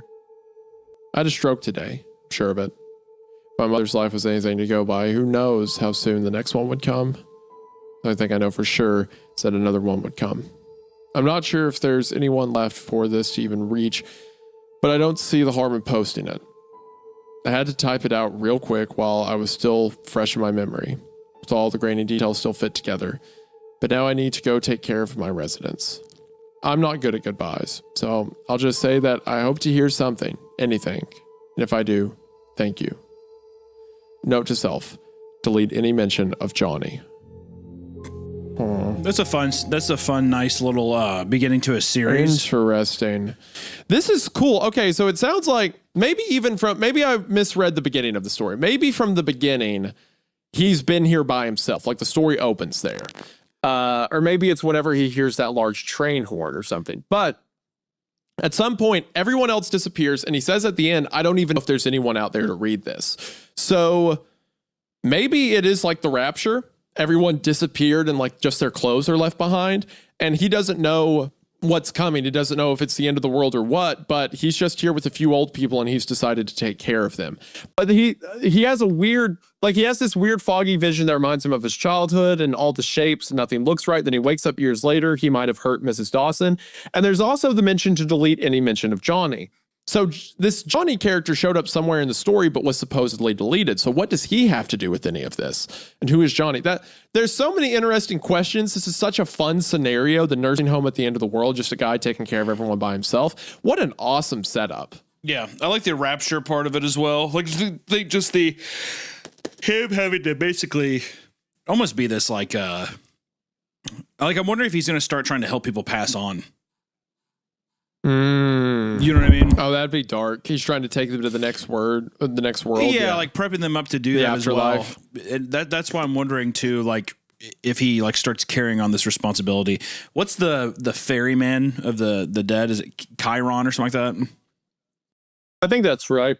I think it's different. Well, yes, it's probably different per culture or whatever, but that just makes you think of something like that. It's a fun Sharon. It's a fun beginning to something of like a little series, and I do think that we need part 2 up on the subreddit, and we need to know why. I want to know why the second one's. We need to know why part 2 doesn't count, because part 2's still on theirs, like their personal. I think they just posted it to their own page because it looks like it's just they just posted it. I didn't know you could do that on Reddit, but you don't have to post it to a sub. They just posted themselves, and then they also posted it to r/Deep Night Society, which is another scary story thing, and r/Scary Stories, and it didn't get taken down from there. So I would know why it got.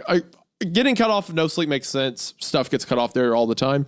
Why did it get taken off of Creepcast? I want to know. I need to know this. We need to have an internal investigation. How cool is it though? So many different kinds of stories from viewers here. I definitely, we need to read more viewer submissions. And please take time, and if you have written something, share it with us on the subreddit. Use the tag fan-made story. We got some fun stuff of like, obviously somebody's like, redacted, please come back, redacted, we need you for the loss of innocence. That was just, it was a fun day of reading. I don't know. This was a nice, also too, almost 3 hours. I feel like it flew by.